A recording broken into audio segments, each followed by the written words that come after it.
What have we here? So it looks like we got some dude, and I've seen this guy, I feel like talking to a bunch of atheists lately, or having like debate, they're, conversations, whatever. But he's in this video, he's like going against and trying to debunk John, friend of the show, Godless engineer, and I don't think it's gonna go well. The funny part is too, and I don't know if we'll have time to be able to get into this, uh, John ends up in the chat. So, I don't know how he figured it. I guess somebody told him probably like, "Hey, this weirdo is covering your stuff, man. He's, like, talking crap." And so John was like, "Oh, hell no," and then went and talked crap back in the chat, which I know messes him up because, there he is trying to debunk something, and the person he's debunking is now in the chats.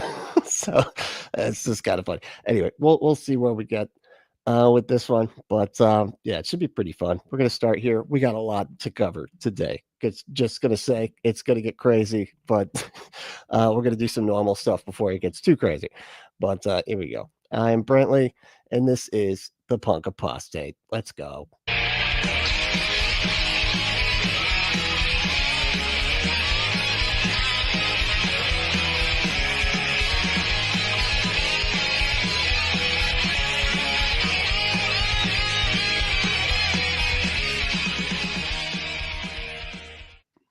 All right, like I said, yeah, this is this guy. What's his name? Derek McAllister.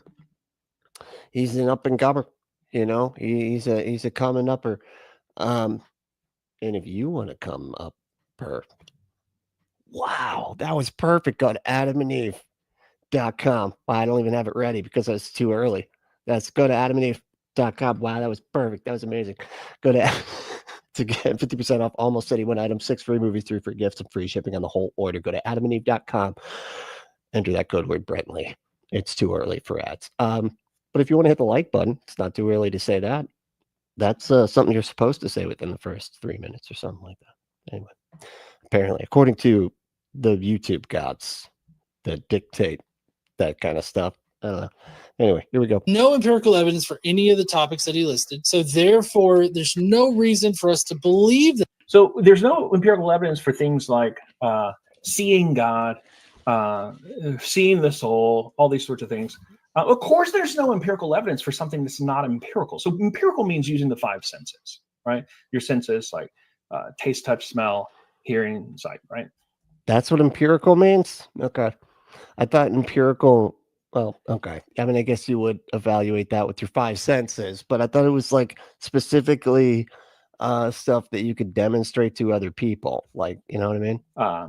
Now, why would I expect if those senses, those empirical navigators, let's call them, if they are tuned to only pick up the natural world, why would I expect for them to detect anything that is not in the natural world? Well, I shouldn't expect that. If our senses are tuned to only pick up things in the natural world, then of course you're not going to see all the obvious magical like fairies and leprechauns and unicorns that are all over the place because we just don't have the, it's just not been tuned. We've been tuned to not see all that totally existent stuff. It's so obvious. They can't. In principle, they can't in principle pick up anything in the supernatural if they're not attuned to the supernatural. So we got to get it tuned. We got to get it tuned up. That's what it is. We got to go in to the brain shop, and I'm sure which is just go to church. Go to church and then just decide that you're actually feeling magical spirits. They can only detect and pick up things in the natural world. So this is a common complaint with atheists, with skeptics. The idea that, well, no empirical. Well, of course there's not empirical. There won't be direct empirical evidence. There can be indirect empirical evidence. Sure. Right. So there can be direct empirical evidence. Sorry, there can be indirect empirical evidence of some efficacy of prayer. Right. And this is what there is no efficacy of prayer. Oh my God. Like this has been studied to goddamn death. And the studies have shown that that prayers are answered at the rate of chance, which, is the same as if, nobody was praying at all. There's literally no difference from people being prayed for and people not being prayed for. Other than, and this is kind of funny, the people that know they're being prayed for do worse because they stop trying as hard. They're like, it's cool, I got a magic, it's gonna make it happen, so I don't really have to try. So then they lose. Then they like do worse than they would if they just weren't being prayed for or didn't know they were being prayed for. But psychologists of religion Hilarious. This is what people do in the lab. They assume that God doesn't exist, and they just look at the efficacy of what you said in a chant or in a prayer or whatever, and they look, that's something that's directly observable. I can see you doing the prayer, and then I can see whether the cancer that you prayed for was healed. That's it. That's directly observable. That's empirical. What? You could see whether or not the cancer that you're praying for, see whether or not that was healed. You know that cancer goes into remission. You know what? Forget it. I'm not going to. But what I can't empirically observe, in principle, because it's not possible, because it's not natural, I can't directly empirically observe anything supernatural. So I don't see why this isn't. Yeah, because it doesn't exist. So that's why you can't observe it. It's not just because we're not tuned, like we don't. It's not just because our brains aren't tuned to like see the supernatural. It's because it's literally not there. Objection, to be honest with you. I don't see why this is a problem at all. Sorry, you don't see why it's a problem? Oh my God! Sorry, I didn't say earlier. To hello to John. Oh hey. Oh, there you are. Okay, good to see you. Wait, John. So is John in the chat that quick? And I have an email to get back to with you. So perhaps we'll see. We'll see. Chances are the answer is no, which has led many in the modern world to conclude that there is nothing to life but the physical world. For materialists, as they're called, we are nothing more than a collection of cells, a series of firing neurons giving the illusion of consciousness, but ultimately just bags of flesh. What does that mean? It giving the illusion of consciousness? No, it does consciousness is like a thing. It's the thing that we're describing when we made up the word consciousness. Like, what do you mean? Like, it's not like a magical thing. That's all. I mean, that's a really reductionist kind of way of viewing it. Like, yeah, it's a reductionist way of viewing it because atheists can be, well, let's say, I won't even throw atheists under the bus. I'll say naturalists are necessarily reductionist about this. In the grand scheme of things. No, we're not. We wouldn't say it's just a bunch of atoms in motion. Computers are just a bunch of plastic and wires. That's all they are. Like, as if a pile of plastic and wires and glass and shit is the same thing as a computer. Like, come on, man. Like, it's not just that. It's that plus other stuff. Like, objectively outside of human emotion and look, let me follow up with what I said there. I don't want to just drop a bomb on you and just not explain it. Naturalists are necessarily after a bomb's being dropped on it. I don't really care if people. I don't think the people that have just had the bomb dropped on them would really have anything to say about whether you explain anything or not, because they just had a bomb dropped on them. There's your explanation doesn't matter. It's they're kind of just like, we're trying to figure out how to deal with the bomb that was just dropped. Reductionistic about this. You are just bag of bones and flesh. That's it. Now, you can be an atheist and be a non-naturalist. Like, and many people in academic philosophy take this route. I don't think it's tenable, but I think it's respectable, right? So it would be like a methodological naturalist. So like that's what I think like most of us are, because that's like what the basis for all of science is, which doesn't say that the supernatural doesn't exist, and we just know that the supernatural doesn't exist because we don't make claims about things like that. But we still don't believe that the supernatural exists until we have a way to investigate it. You know what I mean?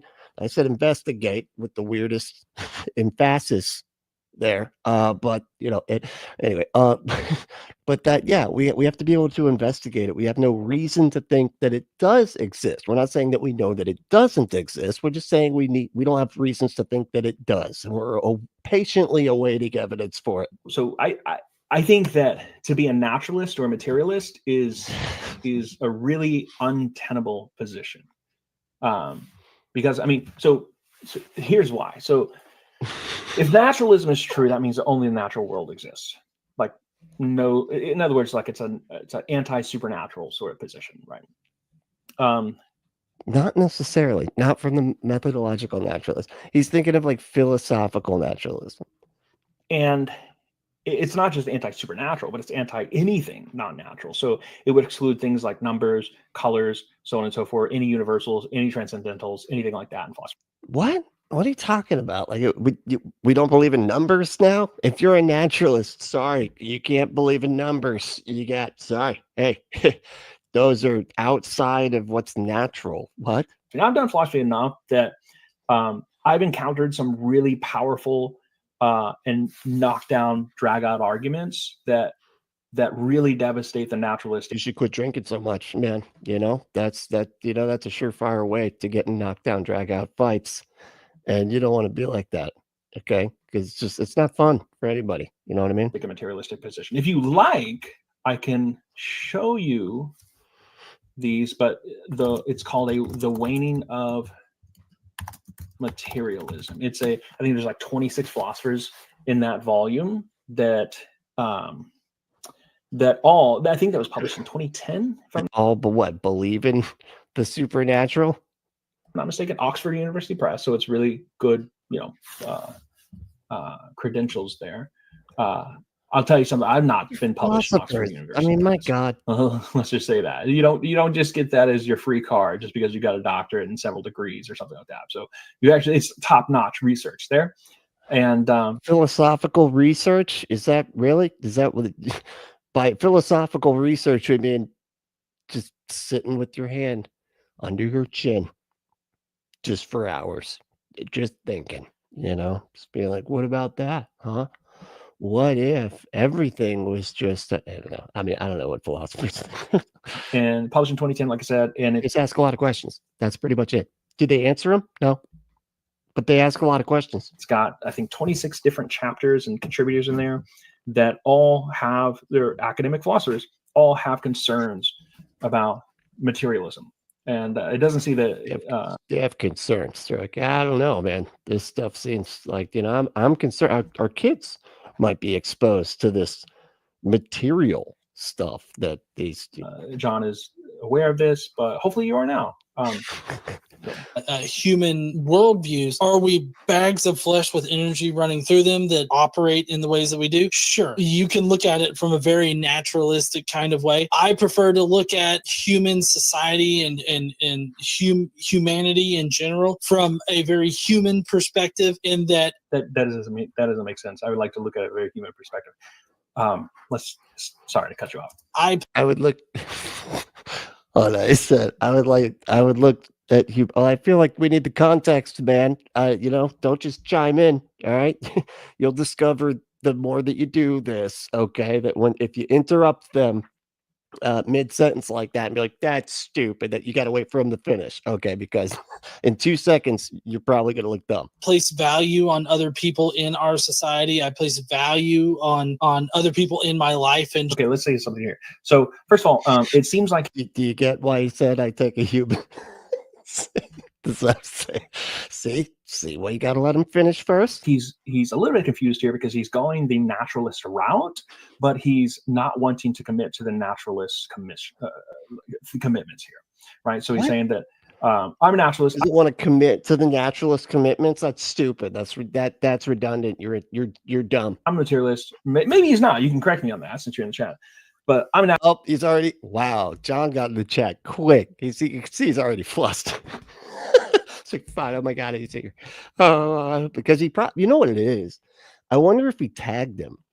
See, that's exactly why I don't fucking tag people, because I don't want them showing up in my chat. I want them watching it afterwards. It'll get back to them. You don't have to do that. Okay, I know why you do it, but you don't have to do that. Actually, I'm a materialist. I think that this is true, but I don't like what it entails. I don't like that it makes me really reductionist about whether. How's everybody doing? Doing all right? Is everybody feeling good? Y'all in there? Oh, Dr. Bed's here. Hey, I think Dr. Bed's expected. Yeah, no, and I was gonna finish with that. But that's what I was saying. It's gonna get crazy in here. But I was gonna save it to the end, because I've had a lot build up in the past, I don't know, couple of weeks or whatever of Fundie Tube content that I haven't had a chance to get to. All right, let me see who won today. Monthly Von Eric. Erich. How you doing, man? How did you beat Pandora? Wow, Pandora's not even in the run. What is going on? Has everybody checked on Pandora? Are they okay? Because this is weird. All right. All right, it was second. Let's see. Bomb Poppy. How you doing? What's going on? Got second. And Drusilla was third. Hey, you. What's going on? And look at that. We got to look at the trees. Look at that. We got to look at the trees. Yep. So God created the devil like one of those inflatable clowns that little kids punch, and it keeps bouncing back. Yeah, that's accurate. I can see.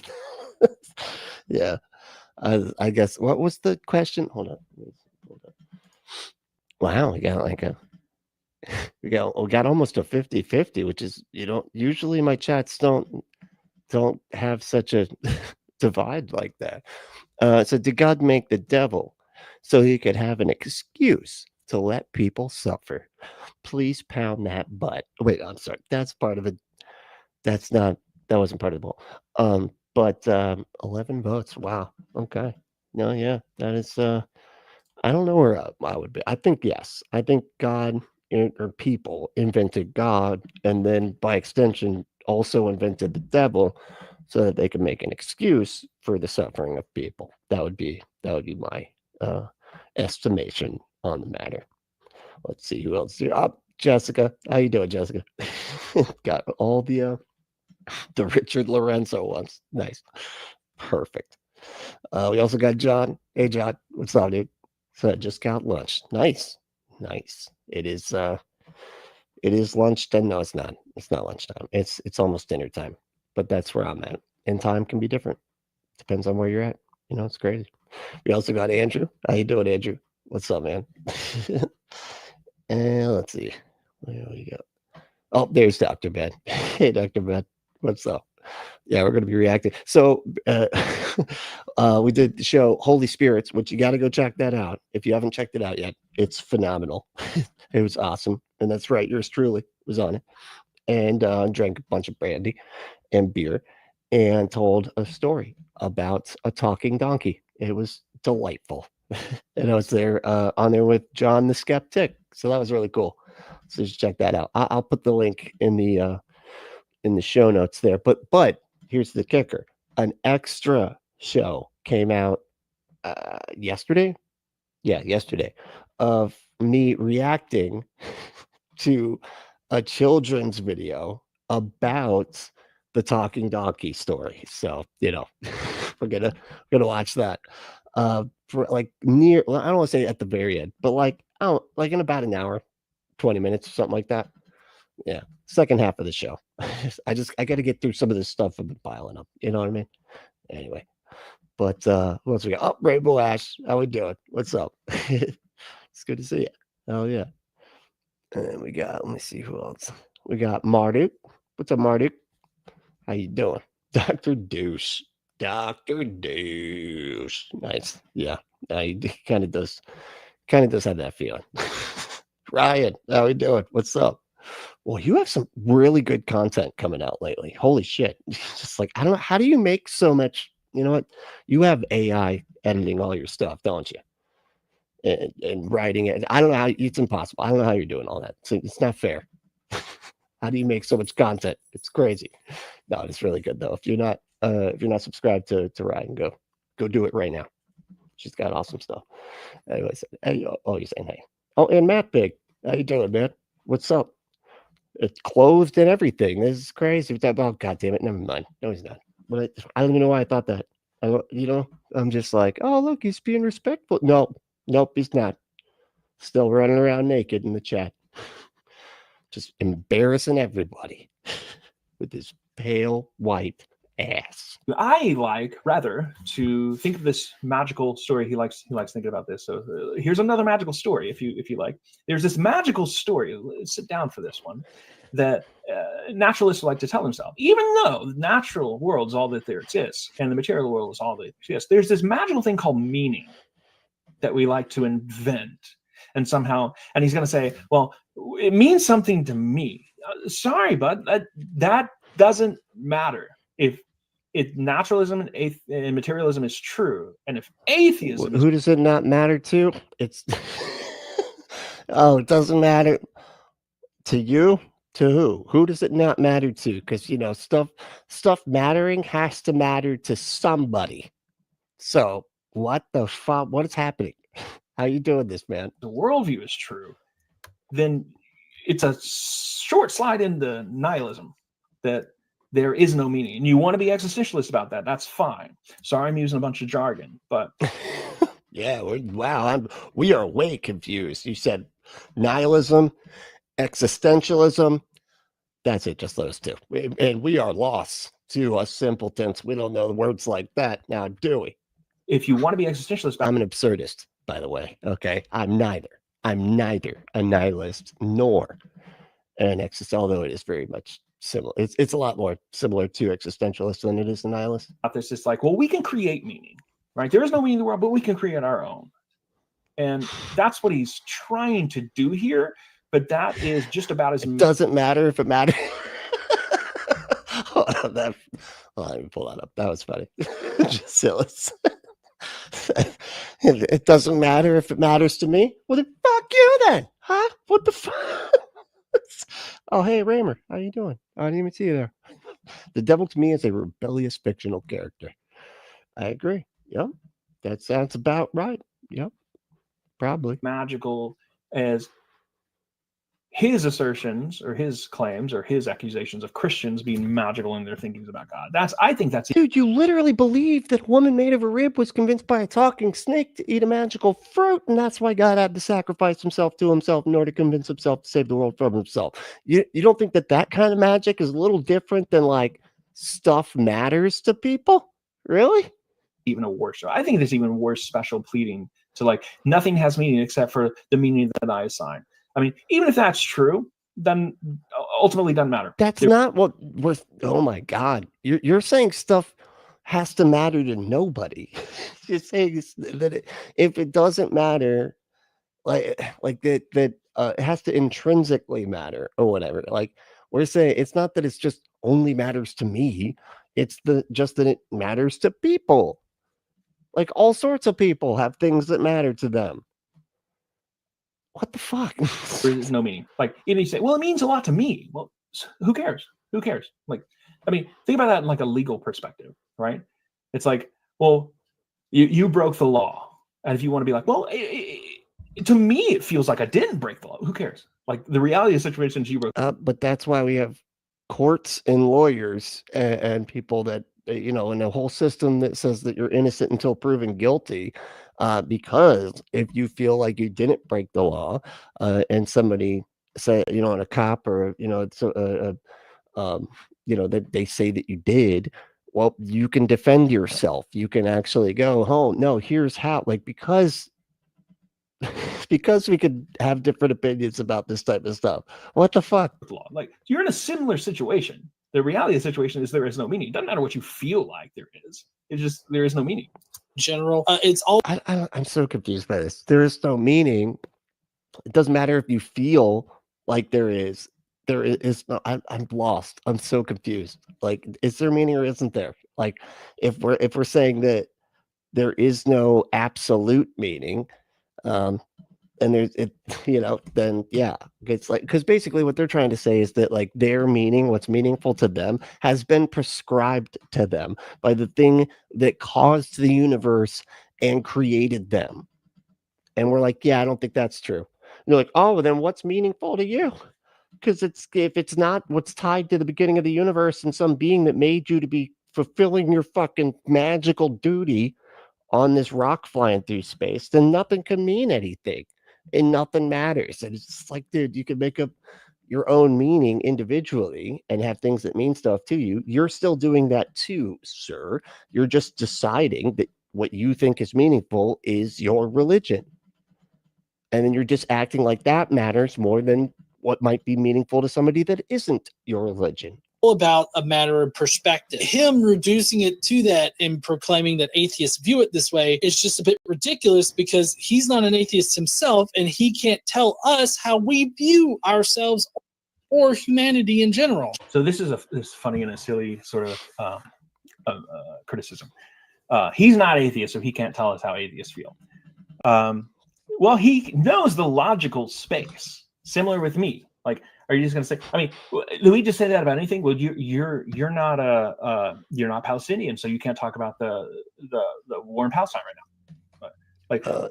No, you don't think there's this slightly different context there, man? Like, we can't say what it's like to be a Palestinian and then judge people or whatever. You know, like, we could say that we know that it's bad what's happening and have like empathy for them, but if we were like, Palestinians actually think like that. I know how Palestinians think, buddy. Okay, you know, I've lived in situations that are very similar, and so I could tell you what they've been through. Okay, and it's actually that is like what you're doing. Okay, but like just saying no, I can have compassion for people that are obviously going through something that would be horrific for anybody. You could say that, man. Jesus. I mean, do you just not have this dude? If you can't identify yourself, how is this guy a doctor? What the fuck? This is a very silly sort of thing, right? If you're not a racist, you can't talk about racism. Like, what the heck, right? No. What? If you're not a racist, you can't talk about. Perfect example, man. You nailed it, man. Now I got nothing. I got no response for that. Oh my God. It is somebody who's reasonable, who looks at the logical space. Like, yes, if you're an atheist, this is what is entailed by atheism, right? And I should be clear here, it's not necessarily that atheism entails naturalism, although I think that's probably the least tenable thing. But and I will say that statistically, probably most atheists are also naturalists or materialists. Most sort of lowbrow atheists. Academic atheists tend to be non-naturalists. They tend to think that something in terms of panpsychism or panentheism, or they tend to hold some view about transcendentals, like properties, like good or true or beautiful, or even colors and numbers, something. All that would. What? Okay.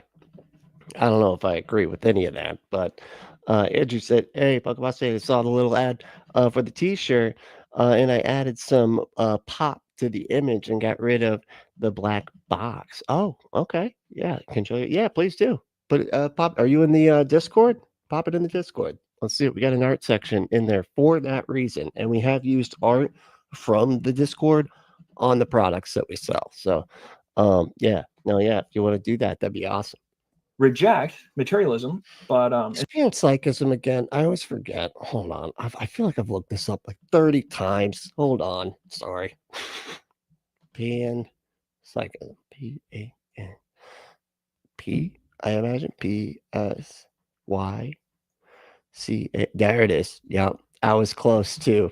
It was, panpsychism is the philosophical view that mind or consciousness is a fundamental and ubiquitous feature of reality, present to some degree in all matter. What? Not just in complex biological organisms like humans. What? Are you serious? Like, yeah, most atheists or panpsychists or something like that think atoms have little tiny consciousnesses in there. They're just, they're very bored. They're kind of just like, I am just very close to a bunch of other things that look just like me. And it's really annoying. We're kind of just like a bunch of sardines or just on a bus in New York or something. It's really uncomfortable being a cell or whatever. What was that time? Or an atom. Either way, you kind of get the same visual from either one. what the fuck are you talking about? Oh, is that like where you get the collective consciousness stuff from? Where like everybody's conscious. The conscious is just we're all connected, man. We're all connected, bro. Man. Where's Weed Bro? See here? He would know. Can still be consistent with atheism. Now, I think that's actually Ember, what's going on, Ember? How we doing? not very good. But let's actually, if you're people who are at The rocks are conscious. The rocks are conscious, and there's a conspiracy to hide it from you. That, yeah, sure. You know, most atheists are thinking that shit. thing me in the chat, like I mean, all the academic ones now. Okay, not the lowbrow ones. They'll not think stuff like that. I would love to answer some. Wow. We can stop here. Yeah. Okay. Let me come over here. All right, John. Good to see you. First of all, no. John fucked. I love how oh god, he's like knocking stuff over. He's like, oh shit, John's in the chat. Hold on, I just spilled all my notes. Oh my god, but it just like knocks the whole computer. Oh, John, wait, sorry, hold on. See a big foot come down. Oh my god, I cracked the scroll. No, it's fine. It's fine. It's just a little crack. Oh, okay. No, we're good. We're good. What are you saying? No, I did not. I was being a little coy, being a little shy, if you like. I thought this would get your attention, and I was right. Yeah, I feel sorry for his students too, right? But as I said earlier in this stream, I did mention that email, and I think that the email was very civil, and I really appreciated it, and I think that we can maybe even go forward. But I started to see a couple of your videos, and what's up, Damien? How you doing? What's up? So I'm sure some rocks are smarter than me. Not you. Say this guy. You got it. You were close though. That was good. That was. I thought I should just probably directly reply to them. I wouldn't be. We have a person right here to direct that kind of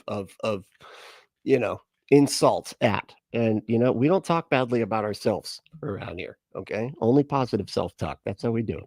Averse to doing both a reply video and a collaboration, or just no limiting beliefs either. Okay, you can do anything if you put your mind to it. Okay, so Marty McFly discussion. And I should probably say also my debate style, my debate here. I don't actually debate. I discuss, because I see truth as a collaborative endeavor. I love these philosopher types. Yeah, they're just so funny. I don't debate. I discuss, muse, if you will, as it were, if you will, per se, vis-a-vis the following. I see a discussion as a way to get to the truth. I don't see it as a way to, I'm going to smack you down because I don't like you and because I know I'm already right. No, I go into a discussion. Is that what? Okay. Sure. All right. Fine. With an open mind. Like I mentioned earlier, I've done some discussions with Lance Independent is one of them. I have a whole playlist. It's called discussions, conversations, debates, that sort of thing. I don't think I've ever actually done. Wait, what? You're like, it's called. Hold on. It's like it's called, and then he just says a bunch of stuff that's sort of similar to one another, and then trails off. That's what it's called.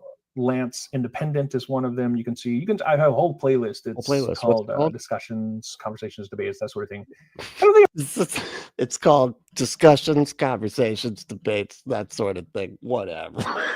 That's what the playlist is called. I've ever actually done a debate proper. Not a kind of boring. You got to talk for like 20 minutes at a time, and then there's the point where they can ask you questions, and you can't ask them questions back. Sucks. But then later you can ask them questions, and then they can't ask questions back. It's weird. It's very much not a discussion. First to it, but it's just not my conversational style. So let's see if okay. Okay. I would love to see your conversational style. Okay. So Ryan Jones asks, what doctor are you? I am a doctor of philosophy in philosophy. Oh, you're a doctor of philosophy in philosophy. Okay. PhD just means doctor of philosophy. And then I've got my PhD in philosophy. So if you go to my Why are you spending money on? Okay, wow. Talk about a waste of a degree. channel's main page, you will find among the Is anyone in here a doctor? This is the last guy you want.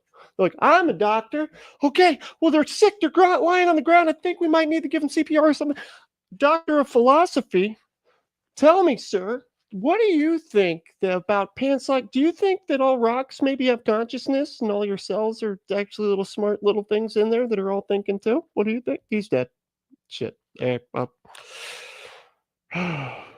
go ask somebody else some questions like that then. extra links. You will find at the very top of those links the my academic website. So you can see I'm I just do this on the side. Maybe one day I might just take it up full time. But right now it's just on the side, this idea that I'm sorry for this, that I'm speaking too quickly here. But yeah, so I think they're being silly. Okay. So my specialization, by the way, since you're asking, you can just go look on my website and see what I specialize in there. What website? You gotta provide it. But my whole CV, my whole academic CV is there, and I still teach at a regular basis every semester at university. So let's do that. Okay. So methodological naturalist. There we go. Okay, it's so funny because like that that was exactly something he like failed to mention at all. It's just, if you're a naturalist, you think supernatural is like anything supernatural is false. Like it can't exist, which is not what like most critical thinkers think. So I'm glad you said this. This helps to get more clarity, right? Because I don't think you're merely a methodological naturalist. Because he's going to tell you, John, what you are. That's a good thing that he's here to tell you what you are actually thinking, since you can't do it right. I guess. My goodness. Hey, Drusilla, thank you so much. Holy shit. You got 50 knocks. I can't remember what the actual name is for this, but no, thank you so much. I really appreciate that. That's awesome. Hell yeah. Oh man, very cool. I just wanted to show you some appreciation. No, I do appreciate your appreciation. Thank you. Christian can It's much appreciated. be a methodological naturalist. All more clarity, right? Because I don't think you're merely a methodological naturalist, because a Christian can be a methodological naturalist. All of that list of Christians in science and tech. How can a Christian be a methodological naturalist? The Christian part requires a belief in the supernatural. So like, what the hell are you talking about? Technology that I shared earlier, I think it was like something like 62% of Nobel Prizes over the last 100 years have been Christian, even more if you include all religions. So obviously all scientists proceed via so what? Methodological naturalism. It's a numbers game, dude. Like, that Christians make up 50% of what is it? Oh, the world. Yeah, the planet. That's what it. So of course, like, yeah, you're gonna have a lot. And then what you're talking in America? Holy shit, they make up even more of the percent, like of humanity. But I think you're more than that. If you're an atheist, it's not just a methodology. It's not just a method you're proceeding with, right? It's a worldview. That's philosopher squared for those keeping score. It's like for this doctor of philosophy, and then also the doctor of philosophy. Yeah. So maybe you're not. I mean, I suppose you could, like to go back to my earlier conversation. I suppose you could be a non-naturalist with respect to your worldview, and then just be a methodological naturalist with respect to scientific inquiry. That's totally consistent. Wait, say that again. A non-naturalist with respect. He's an irrationalist. Does that mean I was gonna say that's a joke, right? But like that is a thing, isn't it? Because they're like rationalists. Well, anyway, I'm just getting into philosophy stuff. Once we start doing all the ists and the isms, I get kind of confused. Respect to your worldview, and then just be a methodological naturalist with respect to scientific inquiry. That's totally consistent. How? How, as far as, okay, I'm not So you going have back to say again. more. And I'm sorry, I'm like way up in the chat, so I may not see your reply here. Well, then cycle down. You can, you know, if you use that little knob in the middle of the mouse, it makes it go fast. You don't have to like click on the arrows or anything. It's crazy. Yeah. I'd be curious to know why you think atheism is not a worldview. Yeah, hooligan. That's that person's in our chat sometimes. That's cool. Yeah, hooligan. That's what I was saying. Anyway, atheism is not a worldview because it's not. It's the rejection of a single claim, dude. Why do they do this so much? It's crazy. This seems like an attempt to be really squirrely and really slippery and not answer. So worldview basically is the idea. It's a view of the world, obviously, but it's a view by which we look at every other thing and we make meaning through it. Yeah, exactly. And like atheism isn't that. Like they act like atheism is the same thing as religion, and religions are worldviews because that's baked into their religious views. It is a worldview because it includes like what they think about right and wrong. It includes about what they think about meaning and shit like that. Atheism includes none of that. It's just the rejection of a single, like one claim. Like, is it a fact that a lot of atheists agree on like those other things? Sure, sometimes, yeah, but not always because it's not an entire fucking worldview. We have conservative atheists. I know they're idiots, but still they exist. You know, And if atheism isn't a worldview, then what is it? the Right? rejection of a single claim. I've said it 3 times. It's like you can't even hear me. Maybe you want to say, well, and I'd be open to this. I've actually done a video on this as well, and it was in my last stream. I'd be open to the idea that, well, atheism itself is not the worldview that is the, let's say, the problematic candidate here. It's a worldview behind atheism, and that would actually be the view of naturalism or materialism or non-naturalism. And so if you like, we can proceed that way, but then here's the chess move the atheists find themselves in. Now I don't know what that, okay. you can't squirrel away out of something. Now you can't just say, oh, atheism is just a lack of belief. No, now you have to admit that you actually positively believe in something, namely that naturalism is true or materialism is true.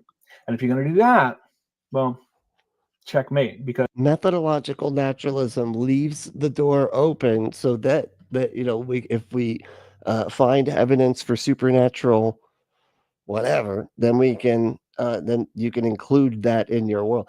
Like it leaves it open for that to be possible. I'm not saying that, because see, they always, and this is, I don't know if this is a philosopher thing, but like they constantly want everything to be so absolute. They're just so absolutist about everything. It's just like, oh no, this is like true, and then it's only that, and that's the only way it can be, and yada yada. And it's like everything doesn't work that simplistically or whatever.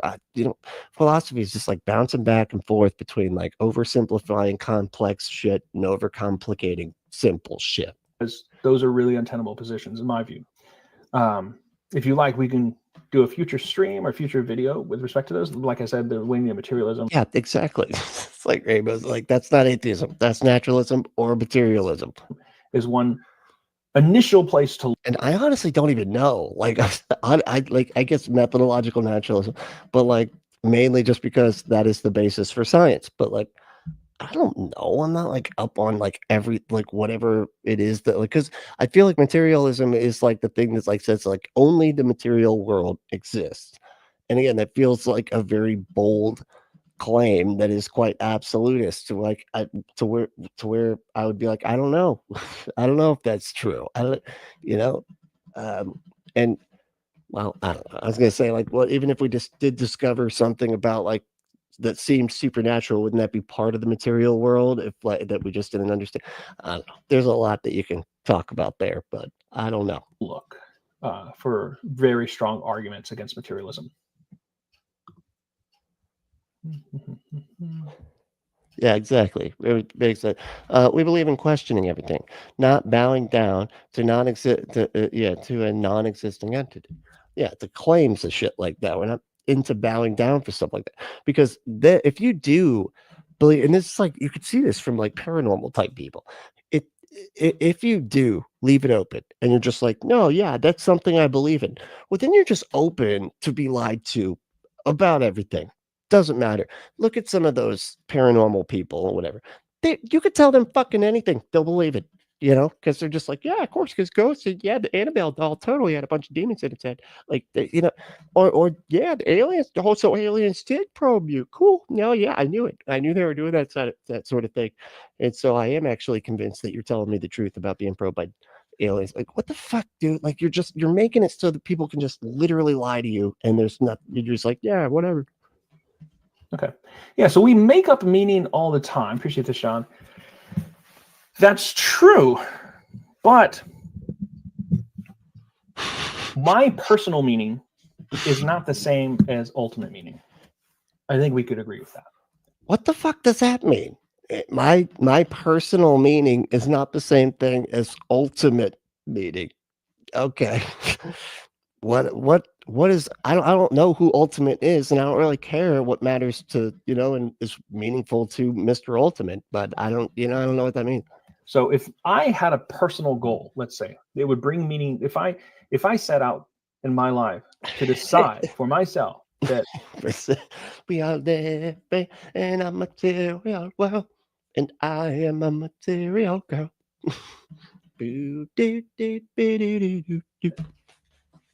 I don't know, breaking the home run record in Major League Baseball is my meaning in my life. Like, that does not make it ultimate meaning. Like, eventually I will die. I will be forgotten. This is a hard thing for a lot of people to swallow. Like, which is tends to be why y'all make stuff up about, after you die. Even like my son right now, Blood Badger, what's going on, dude? How you doing? He's 11. I had to think there for a second.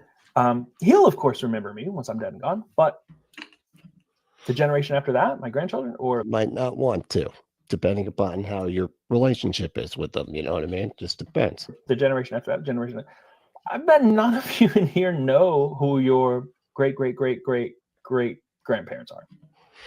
Right? You will eventually be forgotten. Yeah, we go back.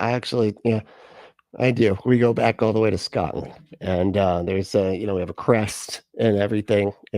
Anyway. And we're talking about meaning with respect to. This is why everybody wants to make their mark on the world, right? We're talking about meaning with respect to ultimate meaning. The fuck? And you might think, well, that's nonsensical. That makes it is. That there is no such thing. Yeah, there is no such thing, because like ultimate meaning, like all you're doing is saying what is meaningful to me is like matters more than everybody else because I happen to believe in the ultimate meaning.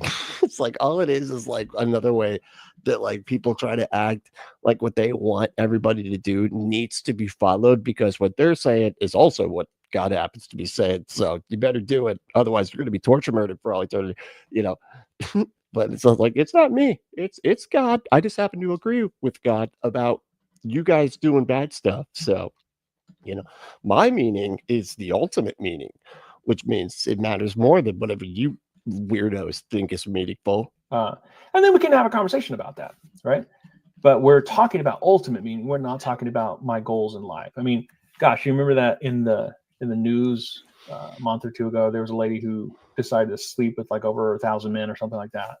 What if that's your life goal? I mean, that's a pretty poor life goal. Maybe running a home, breaking the home run record is I know, dude. It's weird. Like, Giselle, why do you absolutely have to be remembered?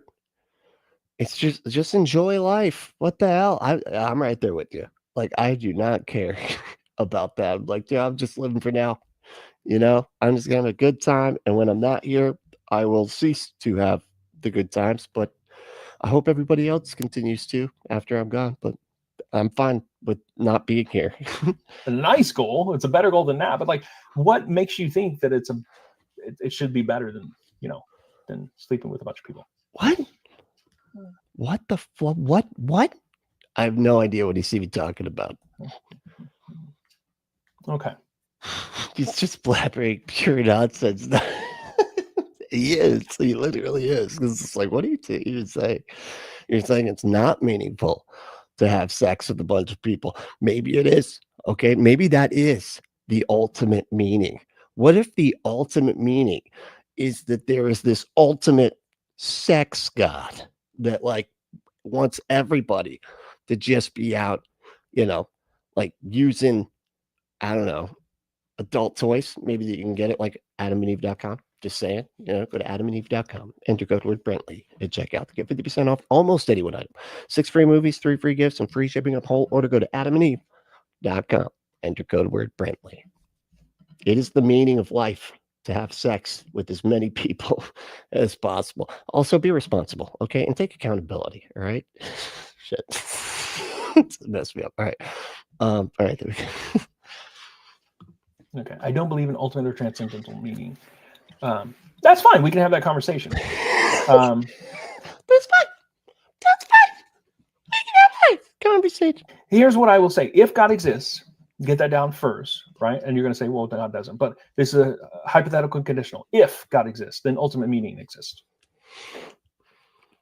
Because put it in the terms that are very fashionable these days, in the terms of a simulation. And if infinitrons exist, I just made them up, then ultimate meaning does not ultimately exist because of the infinitrons deciding that actually nothing it ultimately exists, or not exist, but matters. Or what were we talking about? Simulator, and we're all living in a simulation, right? So if that simulator, that creator of the simulation, decides that there's ultimate meaning and decides to play you like a little toy. Well, he said if I had to be probed by an alien, I'd want it to be E.T. The glowing fingertip can probably do amazing things to the prostate. But that thing that's doing it would freak you out. Remember that thing? My gosh, its head is too big. And the neck is too long. It like coils up when it's too. Oh my God, no. I would not even be able to enjoy myself with that thing. Then nope. Sorry, no matter what you think, that there is ultimate meaning, because there's that person's meaning. That person, just like you, has decided that certain things are meaningful and certain things are not. And because of the power that that person holds, then that has implications for the meaning that you decide on your life. What? And I know that doesn't sound nice to anybody. But we could just say that about you. Like all that does is make it seem like you're trying to make things that you think are meaningful more meaningful by saying they're ultimately meaningful. Who's in here, but I'm just looking at the logical options here. Okay, so let's keep going. I'd like to keep going. So yeah. So that's what we call a non sequitur, Mr. Philosophy Doctor Maya. Mr. Philosophy Doctor Maya. That's Ember being about as mean as Ember can be right there. That is the meanest. We're only into step 1.1. Let's keep going. Mainly because of the thick sarcasm. He's just making shit up to make us look bad in I don't think that's true. This situation. That doesn't mean that I'm denying that we're quote unquote bags of flesh that are just operating or whatever. Yeah, Dr. Derek McAllister. Yep. John actually has a conversation with them, not a debate. He doesn't do debates. He does discussions. So the two of them had a discussion. And that was what I actually saw first. And then I was like, where the hell, why is, what is this? And then I was scrolling through some of this guy's videos and I saw that he was reacting to John's video here. And that's why I was like, oh man, I got to come. Because like, it was just funny because that's like where he started. Because the dude's like really small. Like he doesn't have, like 1.06K subscribers. Like he's got less than half the subscribers than I have, which is crazy. But so I don't know. He just So I was like, why is this dude so small if he's on John's show? But this is why, because he was covering John, and then John ended up in the chat. And then whatever. From an outside perspective, sure, you could view it that way, but that's not how we view ourselves as human beings. And so this is kind of a fallacy of like an equivocation almost, because he's trying to equivocate some objective outside perspective to our perspective, like a human perspective. And so he's mixing up those different viewpoints as if they are the same thing, but they're not. Material world is all there is. As science has progressed over the years, this has become more and you got nothing for that, Dr. McAllister here? No, nothing. more popular. Emotions can be reduced to chemical imbalances. Hey, breaking your illusions. How you doing? Andrew Ray, I never rooted on congestive heart failure before now. Yep, I know. I get it. I get it. Miracles to natural phenomena. Well, Fascist takeover makes me want to go ahead and go that way too. yes, all those things are like emotions are chemicals, not imbalances necessarily. Like I suffer from clinical depression. That's a chemical imbalance. Hey, buddy, you and me both. Actually, my specialty, I don't know if you're still here, John, my specialization is the philosophy of depression, the philosophy of science, philosophy of psychology, with a special emphasis on the history of depression. And it's not just an academic interest, it is a personal interest as well, and a personal experience of mine. So I know what you're talking about. However, you are, no blame here, no criticism here, but you are expounding the model of depression that is most dominant. So good job for, getting that right. It is most dominant, the so-called biochemical physical model of depression, which says that depression is just a chemical imbalance. I don't think that that's right. I think that's very limited. And I think doctors think that that's wrong, because if it was merely a chemical imbalance, then all doctors would tell you to do is just take this pill, Take pills. sort out your own. They kind of do a lot of times. They do tell you just to do that. But like, I mean, because if it is okay, because there are ways to like interrupt, like with CBT and stuff like that. Not that kind. You perf. Okay. Not the kicking the nut stuff. Not that. That's different. That's a whole different thing that is popularized mostly in BDSM circles. But the CBT, cognitive behavioral therapy, that CBT, is something that like kind of makes it so that because of the chemicals actually doing what they're doing, you still think thoughts as a result of the chemicals, and then you believe certain things about this, because of the stories that you've told yourselves, because of the thoughts that you had, because of the chemicals, and then you feel emotions, and then those emotions trigger more thoughts that then trigger a whole nother cycle of yada yada yada. And so CBT kind of like gets in the way of that. Like you're interrupting that process. Even though it starts with chemicals, it still leads to other stuff. And so that way, if you can, it might be able to work for some people, but not everybody. And it is still because of the chemicals. It's just, it's just another way to attack the same thing. So I don't. It's just odd that he's like, it's not just chemical, it's the stories that you tell yourself and everything. Yeah, but you do that because of the chemicals, man. You do that because of all the different traumas probably, and the chemicals in your brain. Balance, and then you're healed. But we know that that's a very convenient lie that we like to believe, but it's not the truth. Yes, Drizella, look up CBT and take the safe search off. You taking a pill does not solve your depression. It masks your depression. Because why? Because there are underlying things that are contributing to and causing your depression. So, and so we can get a lot more into that, but yeah, it's complex. But again, like it is a chemical thing for a lot of people. It like stuff like that, like therapy and cognitive behavioral therapy and stuff like that, does not work on people that have certain kinds of just straight up chemical clinical depression. It's a bit way too reductionistic to call depression just a chemical imbalance? Imbalances necessarily. Like I suffer from clinical depression. That's a chemical imbalance. I also suffer from diabetes. That's also a chemical imbalance. To suggest that our emotions are viewed by us as being reduced to just chemical reactions, I feel like is totally not taking our own perspectives into account. Okay, so notice what he said here. So he said, yeah, emotions are chemical imbalances, but he says that they're not only chemical imbalances, or let's say chemicals.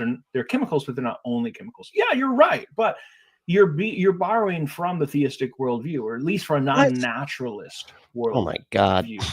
Because if you're a naturalist, if you're a materialist, chemicals is all it is. It's chemicals all the way down. Break your illusions that pick the wrong time to get sober. It's always going to feel like that, dude. Don't worry about it. It's you know, you got it wrong. You got it flipped. It's always the right time to get sober. That's it. You know, again, limiting beliefs. You got to think about what you're saying to yourself and the stories that you say to yourself, and it's always going to feel like it's not. You know what? Never mind. Move on. And Father Casey is right here. It's chemicals all the way down. You don't get these phenomena. What phenomena? They don't exist. I mean, it's just the chemicals that exist. So these things you're talking about, emotions, I feel those are the non-natural components. And this, I mean, you got the chemicals, but then you have the experience that the chemicals cause, and then you have your reactions to the experience that the chemicals cause, and then you have, you know, your, you know, the stories that you tell yourself because of the reactions of the, you know what I mean, all the way down. Like, yes, there is more than just chemicals. Y'all are the ones that reduce everything. He like literally said that's very reductionist. You know, when you say, oh, everything's just chemicals, everything's just matter in motion, you know, well, yeah, stuff is matter in motion. It's not just that. There is other things that happen that led to other things that happened that led to even yet other things that happen. And then, you know, 62 million years after dinosaurs, boom, consciousness, you know, what the fuck ever. Like, it's just all sorts of stuff happen. It's not just chemicals. Like saying it like that is like so clearly just like oversimplifying stuff to try to make it seem like your magical beliefs are more reasonable. This is why many academic philosophers, those are called qualia. I'll put it in the qualia. Maya, how you doing? What's going on? Said he heard nothing, he said. If you want to go do, he seems to rarely do that. So more research on this and follow it up. Yeah, qualia, I know, is things that you can only experience. And, you know, that's it. It's the experiences that you have, and that's absolutely it. It's called qualia. The idea that there are these qualitative states that are vivid and irreducible to the mere physical. Okay? So that's what he's describing here. The idea that there are qualia. And so I don't think he realizes that his own views are in conflict here. So he's saying that it's just chemicals, but it's more than just chemicals, right? Yeah, he said it's not just chemicals. He said chemicals are like a big part of it, but there's like that's a reductionist view of it. There's other things that are happening here. And I'm a charitable interpreter, so perhaps you can hold those two claims, and you know, consistency there's a little bit of tension there. That's fine, and as long as you follow through with like you are right, Bradley, but the chemicals in my brain are producing rage right now. America's fucking stupid. It hurts. I know. I'm with you on that one. A nuanced explanation of what you mean by that. And perhaps there is one here. So let's see what he does here, because not enough MDMA in the whole world. You know what I mean? To pull you out of that. While yes, emotions are caused by chemical reactions, and how our brains are configured factor deeply into the emotional reactions that we have. Our emotional reactions are very personal to us, and we honestly recognize how those things make us feel. So it's a bit more than a chemical reaction, but at the core of it, they are chemical reactions, and there's nothing wrong with admitting that. Okay, so at the core they are. So this is the point where, first of all, there's several senses of is. Okay, so is in the sense let me actually just what? There's several senses of the word is that what he just said? The core they are. So this is the point where, first of all, there's several senses of is. There's several senses of is? Okay, so is in the sense of, let me actually just find this document. Actually, I don't think I have it in document format. You have a document for all the ises? I usually draw it on the chalkboard. So Oh, you got all the ises on a chalkboard. is the idea of an, oh no, I do have it in Oh, you got is he does have the ises on the I lost track of what he was talking about. document form. So let me find it, and then we will cast it here. We're gonna castrate who? What? That's don't do that. I got to go into my handouts. No, it's in my PowerPoints. It's in my categories PowerPoint. Oh my God! This is a pet peeve of mine, and I know that like so many people do it, but like it's like when you're like walking to a room and there's somebody in there, and it's like you're just like working on something or whatever, and they're working on something too, and they can't not talk to themselves while you're in there. You know they weren't just talking to themselves a second ago, but a second you get in there and you have to fix the outlet or whatever the hell it is, they have to be like, okay, now I was looking for the paper. The paper was right here. It was, where did I? Oh, there it is. There it is. Okay, now put the paper, alphabetical order B. Now this B, this is going to go at the beginning because B is at the beginning of the album. Oh my, shut the fuck. I can't, I'm trying to put an outlet here for you. Can you shut the fuck up? Distracting as hell. I don't care about the B and the B being at the beginning of the app. Oh my God, shut up. Points. There it is. Okay. But it's like they just have to talk. That's what and I swear it's like streamers do it so much. Perfect. So I'm going to stop casting there. And instead, I'm going to share screen here. Here we go. No, you just don't want that dead air.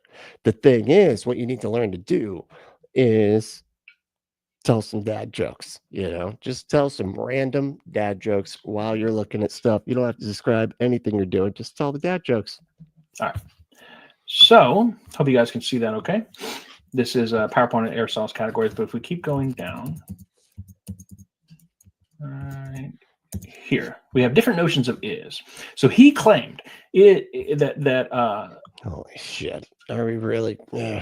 Are we gonna? This is probably where it's gonna lose me right here. He claimed that emotions are at their base. Emotions are chemicals. Well, is and are the same verb. It's the to be verb, so they're just conjugated differently. And is just to be means like being or existence. So these are basically different ways in which something exists. So oh my God, existence claims. So here's one plain one. Socrates is. That's the is of. He's no longer responding to John anymore. I don't know if I can take this. Like the word is. Are you fucking? Oh my God. Existence. There's just no predicate after it. Socrates is the teacher of Plato. That's an is of identity. So this, I think. I wonder if he knows what he's claiming here, because if you say this is what people will unreflectively hear this and interpret it as being, if you say unreflectively that emotions are chemicals, this is what you get.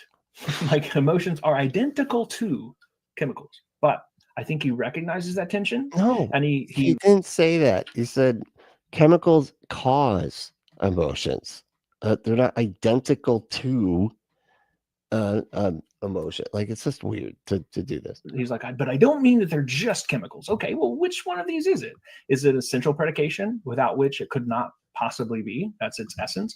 Or is it a predication of accident? Oh my God. See this, I feel like this is where you just go, okay. See, if you have to do this to respond to what he's saying, you're not doing well, man. Like you're not, it's what do we mean by is? Hold on. No, let's think about this. Let's look at all of Plato's is or whatever the fuck. Like, come on, man, really? Or contingency. That is, Socrates could be white, he could be Greek, he could whatever, right? He could have clothing, he could have a beard, whatever, right? But these are accidental or contingent predications of him. So are we saying that he probably means something like this, and if he does, I would agree with him. If it's like this, if we say, all right, I'm fun and everything. We'll have to look at the conversation that he actually had with John another time, but we're gonna have to get into something really fun. Hold on, let me see if it'll come up. Hopefully. God damn it. I should have saved it. I knew it. Oh shit. And then it was there and then it's gone. Damn it. Hold on. Let me skip. Oh, there it goes. Okay. Pew. Oh, cool. Dr. Ben did one. And okay, here's so this is mine and John's, right? But and this is that is awesome too, by the way, that they're drunk atheists react explicitly. Right, so here we go. Oh my god, this is gonna be so bad. So now I'm gonna be reacting to or I'm reacting to drunk reacting. God damn it. You'll see what I mean. Holy shit.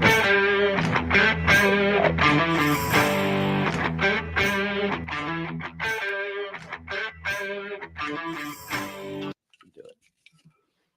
All right, so here we got there.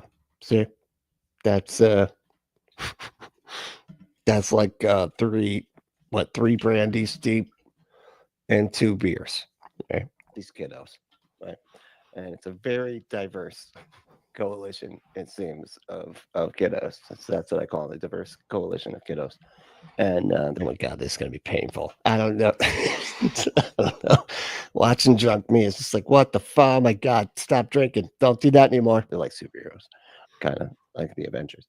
But and so diverse that look, they have a white kid, but you know, he's in a wheelchair to really make it. Oh my god, stop. Diverse. Move on. Move on. All right, here we go. To stop. Nope. I guess they have some other white kids that are just white kids. Okay. What is it? Did it say something? Great. What is going on with my hair? Holy Lord. Is that what I look like every time I'm not here? Jesus. Grace Link. Okay. I don't know what that is. Hi, everyone. I think it's the children's company, or the children's story thing. It's Aunt Fernita. Today's story is called Balaam and the Talking Donkey. How do they show this to kids and then not grow up to be atheists? Like, I don't know.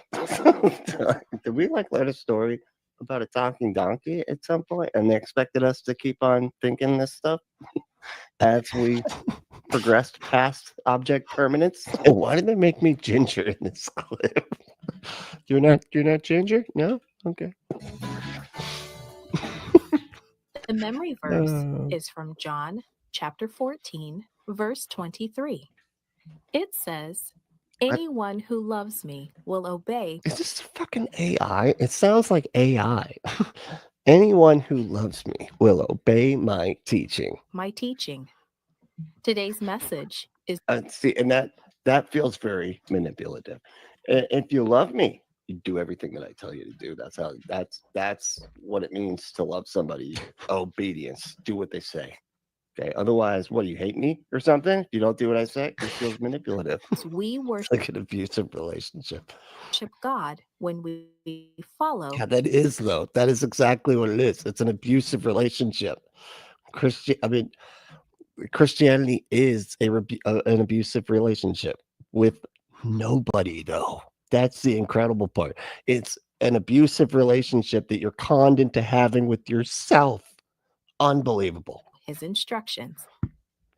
Have you ever seen a dog do tricks? I have, actually. And they're pretty cool, actually. I had a lot of fun watching my dog do tricks. I got one, and you could get him to lay down and then get him to jump up on my arm and to get the treat and stuff from a laying position. It's phenomenal. You got to see it sometime. It actually is pretty great. She's really good at it. It's you know, my Betty Poppers, she does tricks, a lot of tricks. I just can't get her to spin around yet, you know, do like little circles or roll over. The rollover thing, she's not getting it. She just does not It's like she just does not want to. I've got to figure out a way to show you guys. So annoying. Some dogs can roll over and sit up. Can't do the rollover thing. That was yeah. I know. She was very confused when I tried to get it. Anyway, so very, it's almost dramatic because that was so frustrating to try to get her. It was. I can only. It was a bad physically flip her. It was a bad day. Okay, she was confused. I was frustrated. Nick, you just told me to stop screaming and punching stuff. It was not a good day. Over so many times. Anyway, not the dog. I didn't. Of course, I don't punch the dog. It was the things right near the dog, right behind. I'm just kidding. Our story: a man heard a donkey talk. Really talk. Really talk. I love the children's story. I was be like, not like how Jesus talks to you, which is not talking at all. It's just you thinking thoughts. Like actually talk. Let's find out what it said.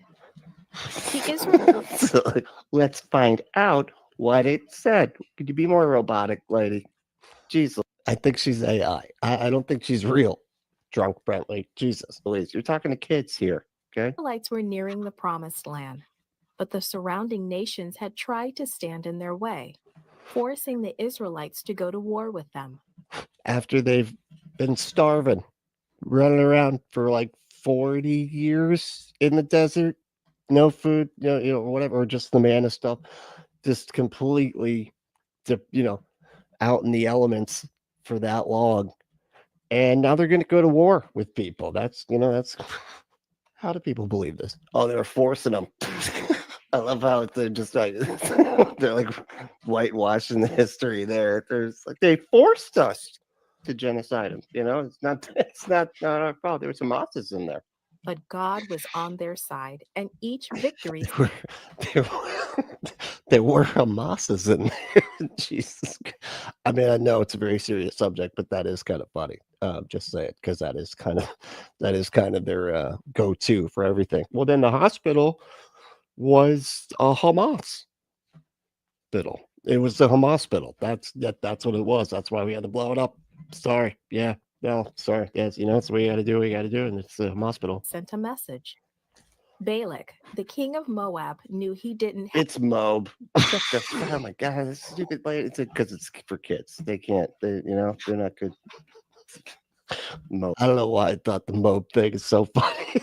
That's like it's like only funny to like 4 people. That the Moab thing, because I don't know why. I just think it's funny. Have any hope against that kind of Moab. Come on. What are you, a hillbilly? Moab. Get the fuck. Come strength. on. But then he remembered what he had heard about Balaam. Some said it's Balaam. Oh my God, you're mispronouncing literally everything. That whatever Balaam blessed was truly blessed, and whatever Is this about the donkey from Shrek? No, not quite. he cursed was cursed. If Balak, that would be how it would be, no matter what.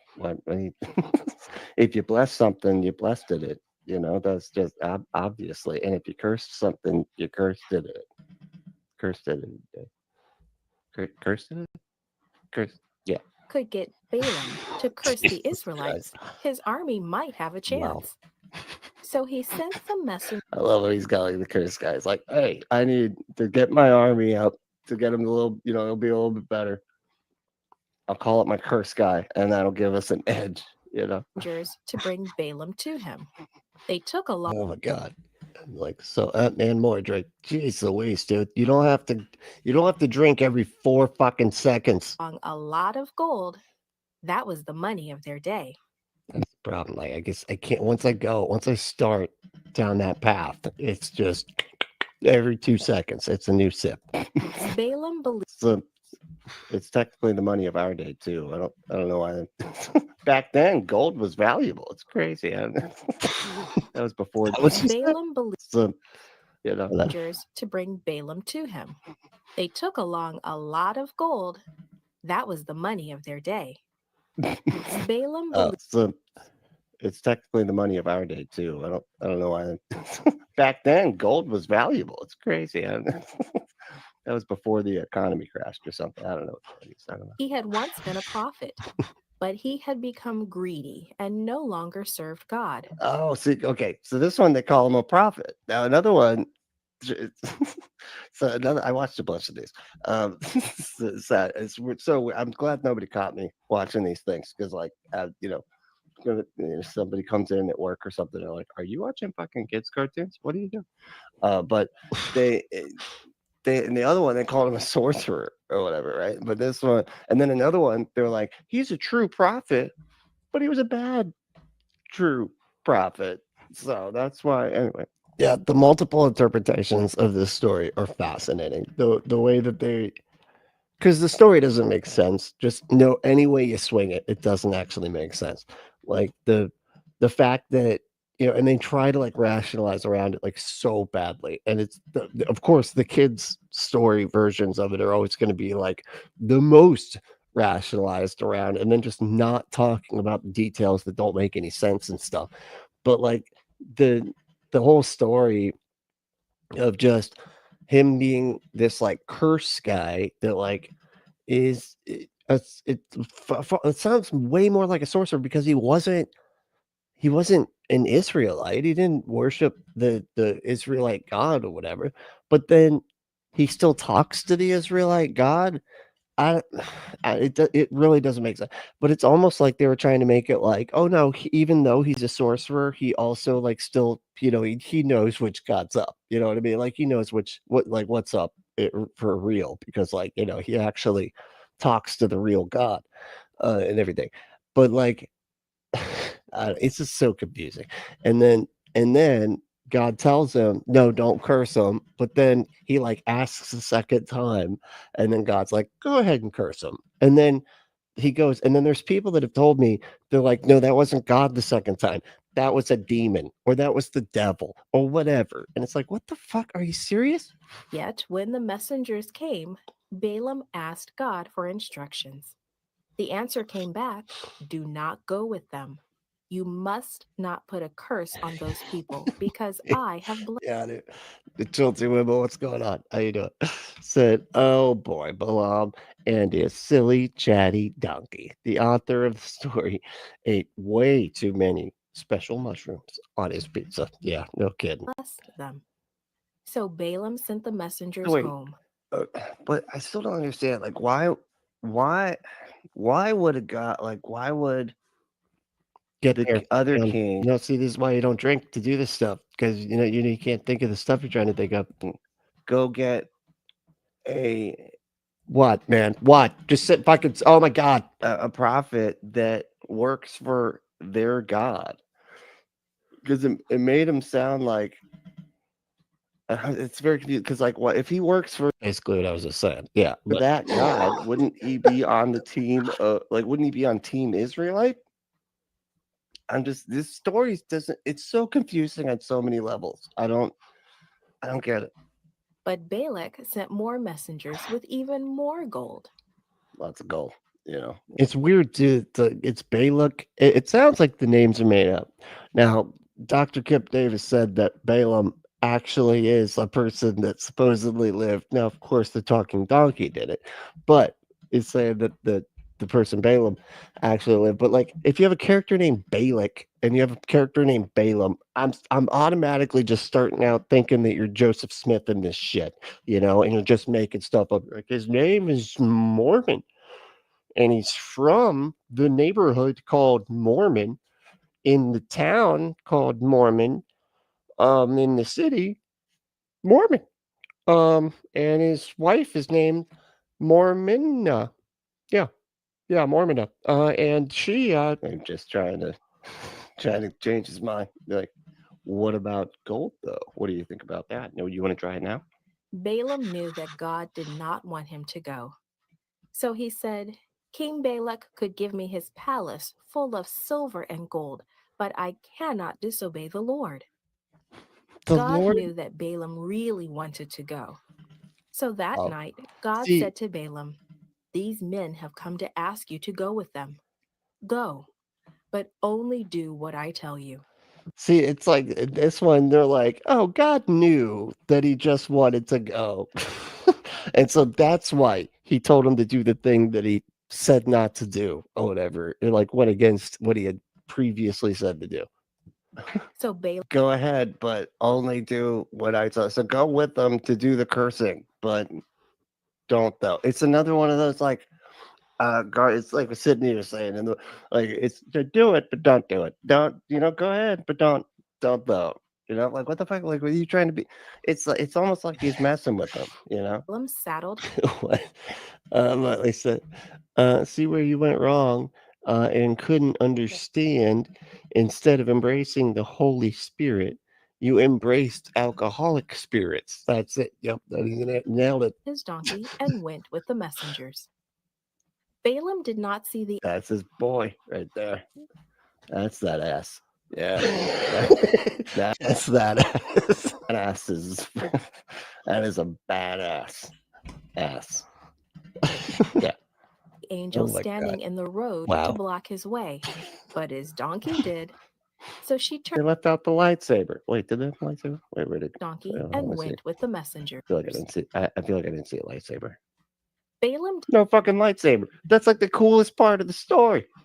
Is the sword, man, the lightsaber sword.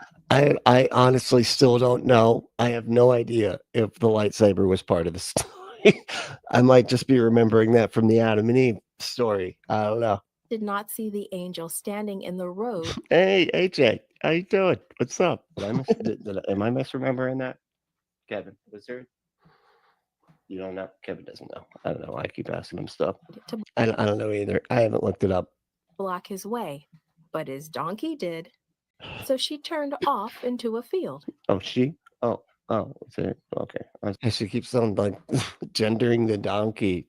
It was just I don't know if the story genders the donkey, but I could be wrong. I don't know. Sorry, it's his lady. I don't know.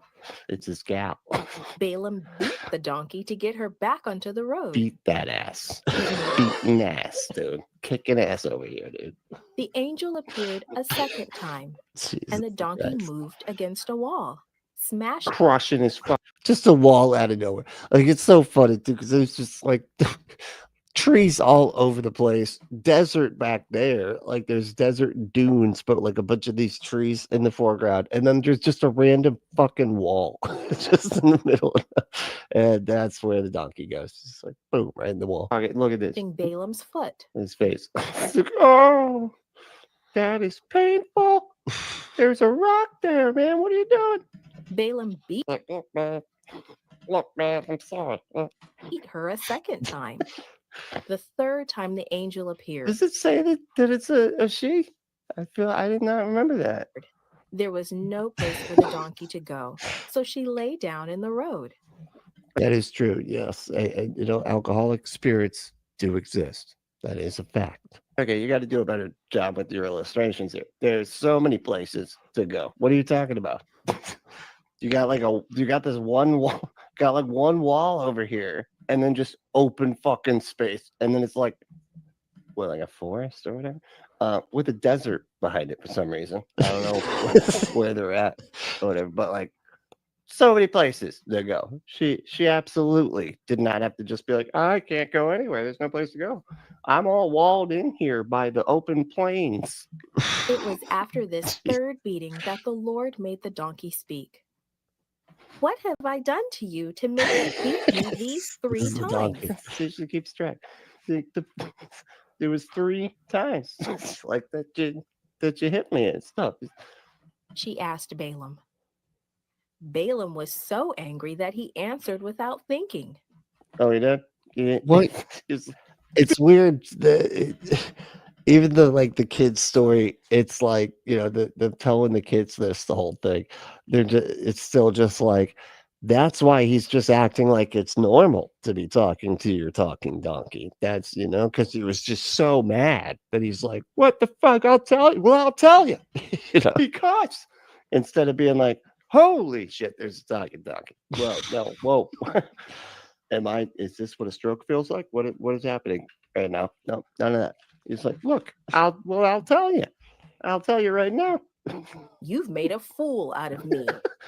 I think the talking to the donkey thing is just all, you're just compounding the fullness here at this point, dude. No, I did not realize the chatty donkey. Did you know that? That's in the story that the chatty donkey is female? I had no idea. Said, "You have ridden me for years," the donkey responded. Yeah, I remember you had the whole like never-ending story thing, but he got her out. He got her out. "Have I ever done this before?" And that's when Balaam saw the angel. Oh, right then. He's like, oh shit, there's a fucking angel. What the what? Well, where did you come from? And is that a lightsaber? Have you constructed your own lightsaber? "If your donkey hadn't turned away from me, I would have killed you by now," the angel said. Balaam's life had been saved by his donkey. Oh my God, Jesus Christ. See, and returning the favor, right? Returning the traumatic, never-ending story. Yeah, favor. What? I said that wrong. I have sinned. Yeah, and I don't even know if anybody in this video knows the whole never-ending story thing, because I didn't talk about it in this video. That was in the other video. This one is unrelated. Responded God, you drunk. Balaam. I have sinned. I am so sorry. I didn't even realize. I will not beat my ass anymore. If I am wrong, I will go back. The angel said, "Go, but you will only be able to say what the Lord wants you to say." When Balaam finally met, You'll only be able to say what the Lord wants you to say. Well, like physically? Like you're physically able to say? at Balak, he warned Balak, "I can When this Puss in Boots make an appearance. I don't know. I don't know if we get those. only say what the Lord wants me to." Look, hey. I can only say what God wants me to say. So don't ask me to say. No, don't get me out. It's not in my script. Okay, I can't. I'm letting you know. I have a set. I'm like one of them word games. I'm like one of those 90s video games where you got 4 things you're allowed to say. I can't. So don't try to make me say the other things. to say.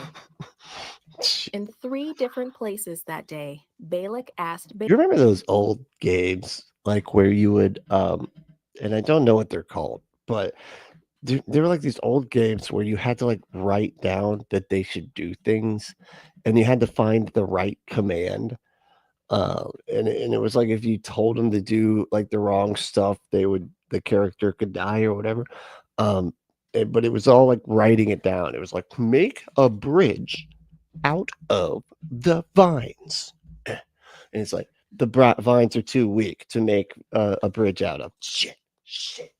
Okay.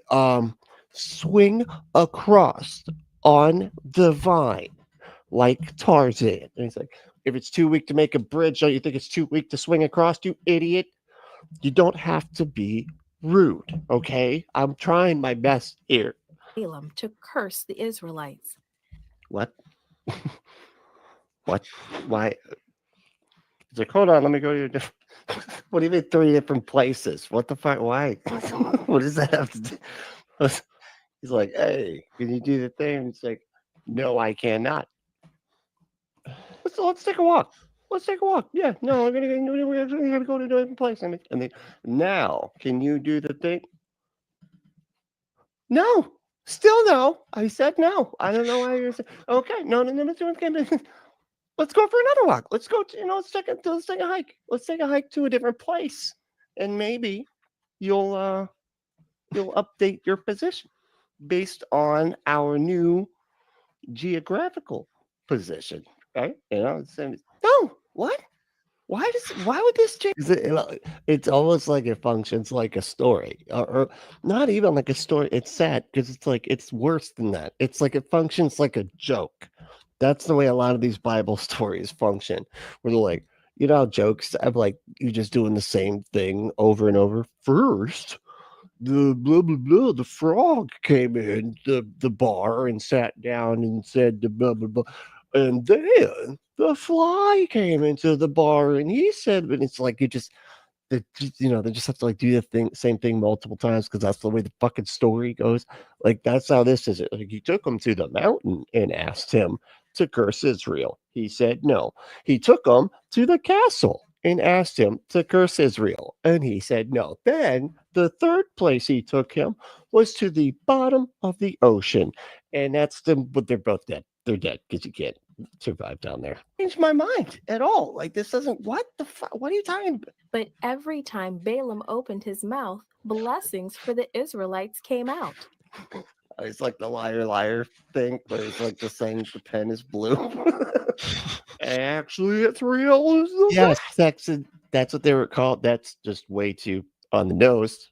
I didn't know that would be text adventure games. That's what it was called. Do you remember a specific one? Do you remember like the name of the different one? Do you remember the bridge, like Vines situation from back then? So I can't say anything else. I have to say Israel is crazy awesome. I can't do it. I can't. I only have to say good things. I can't.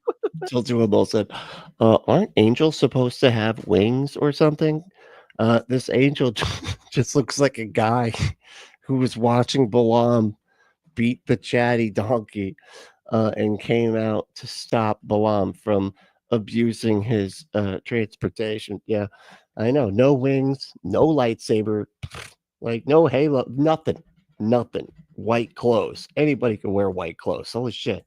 After the third time, Balak was angry. Go home, he ordered. I called you to curse my enemies, but go home. I told you to do a thing. You have blessed them 3 times. 3? We're keeping track here on the numbers. A lot of 3s going on in this story.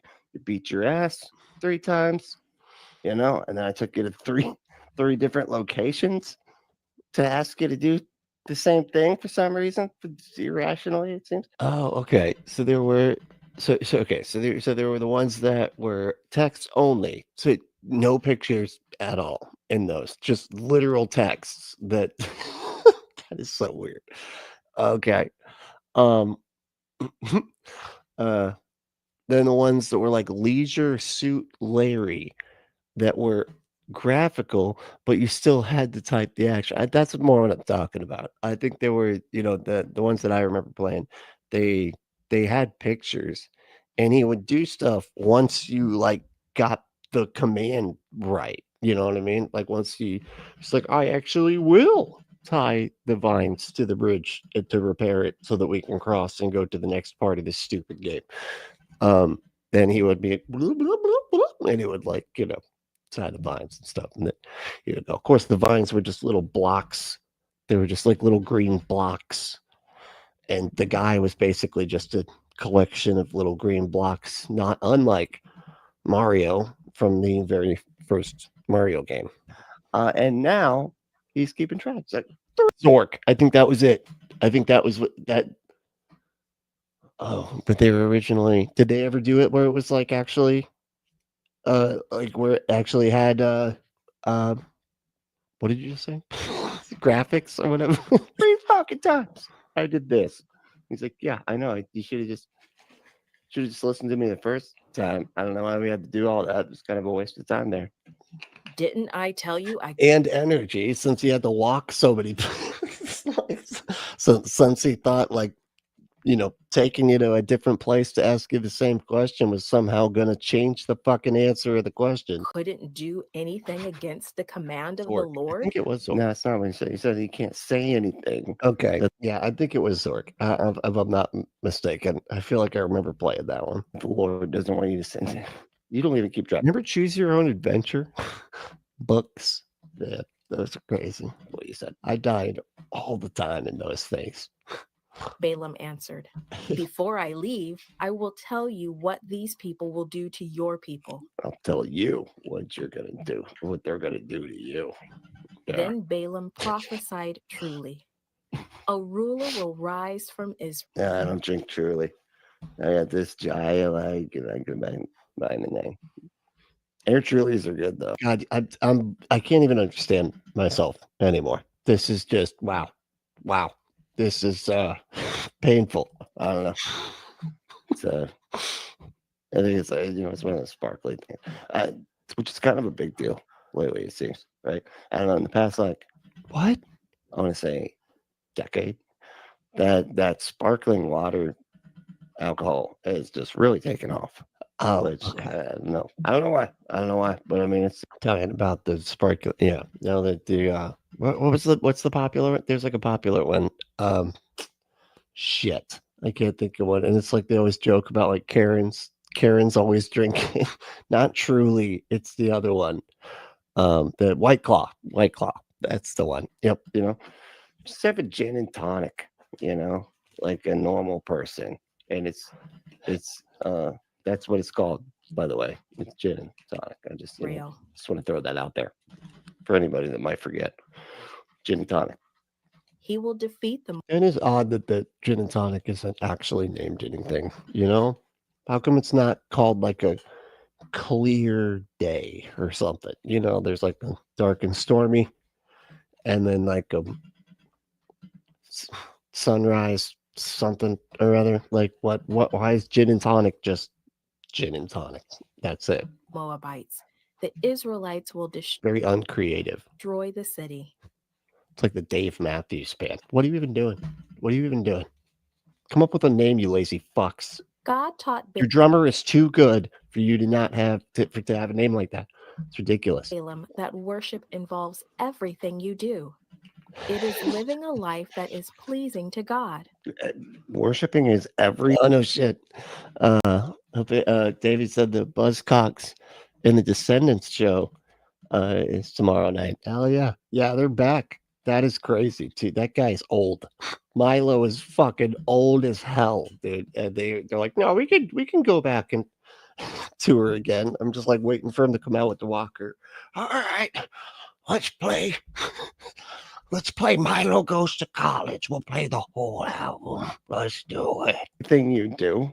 Like, so no wonder Christians get so fucking confused about this. They're just, if you like something. Pig dog. That sounds like something Andy would come up with from Parks and Recreation. Like, you're worshiping it.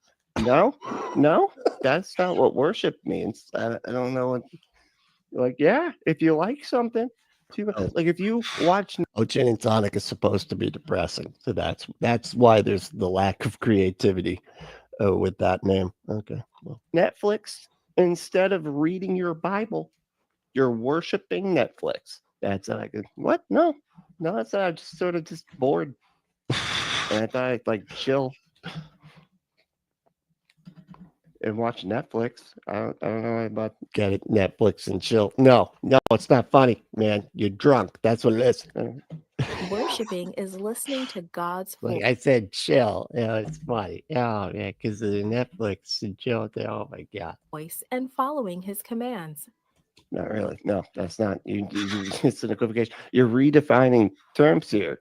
It is using our voices, our speech, and our your voices and your speech. Redundant much? I mean, come on. actions to honor God. Ridiculous. Okay, that was good. Oh god, pulled it out at the end because of the redundancy of the Grace link. Make sure to like and subscribe. I'm sure a cartoon's going to come out and say. Created and produced by Falvo Fowler. Should be the donkey come out. Oh, let's try to like and subscribe, man. Yeah. Like and subscribe and share the show around, man.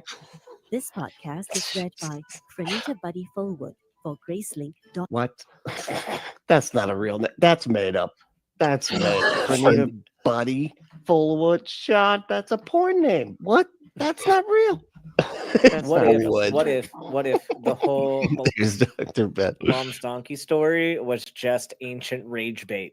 What if it like didn't happen at all, but they were telling the story just so they got more of those likes? Dude, yes. Yeah, I think you might be onto something. That's what it is. It's rage click bait shit. Yep. It's the conservative it's a conservative game plan on the media scape, whatever. Wow, that was wild. No, but everybody should go watch and subscribe to Holy Spirits. And I think, if I'm not mistaken, there's a new one that is Dr. Ben. Yep, there it is. Dr. Ben and Chad Harris, who I can't remember what Chad Harris was on a documentary, and now I can't think of which one. I think it might have been the Happy Shiny People. Is that the one he was from? Anyway, yeah, he's cool. He's cool. All right. That was fun. That was pretty cool. All right, we'll go back to something more Fundie-ish and less cringy for me anyway. My God. Oh, here we go. Tucker Carlson talks to the crazy guy, the creepy, the crypt keeper. It's the guy that, the butler for the crypt keeper. I don't know. He looks like some character from a horror genre of some sort. I don't know. Anyway. Elite define right and wrong. Good God. Or the majority define right and wrong. Or I define right and wrong. Or God does. Now, if the power elite or the majority or me defines right and wrong, it is relative. I dated a guy who loved REM. Yeah, well, I mean, okay. I don't, I'm kind of neutral on REM, to be totally honest. I don't hate them, but I don't particularly fancy them neither. So I don't know. It's just a creation of the human mind. Why are we talking about REM? Did somebody mention REM?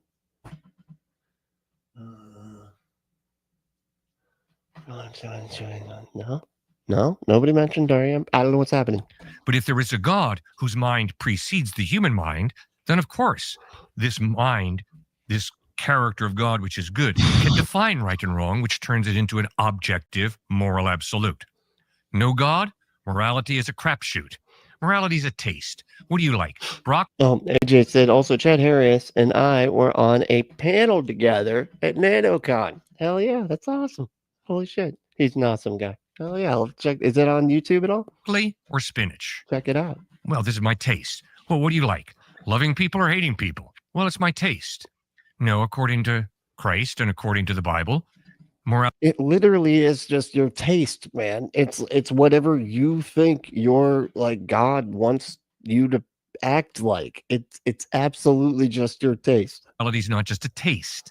Instead, human beings really have innate value and dignity, and that is why to dehumanize a person and unless you're a Christian back in the 200 years ago, and then slaves don't count, I guess, as neighbors, right? Back then, no. Realize a person is really wrong.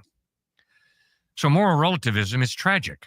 And yet it basically, as you have said so many times on your podcast, basically sin is deifying my opinion, deifying myself, putting myself at the center of the cosmos, which I could not agree with more.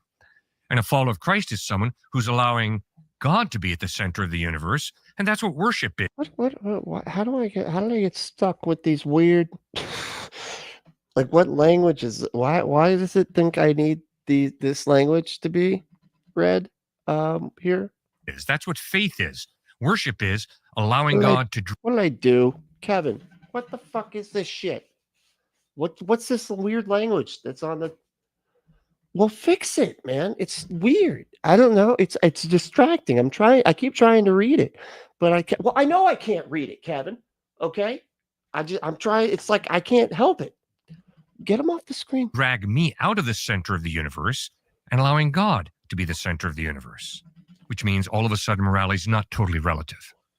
It's interesting. I don't, and I'm not a historian. I'm interested, but I'm not trained as one, so I could be wrong, and I'd welcome any correction. But I don't think before the 20th century there was ever society, civilization at scale formed on the basis of moral relativism. I think every society made the claim that our moral code came from God. Yep.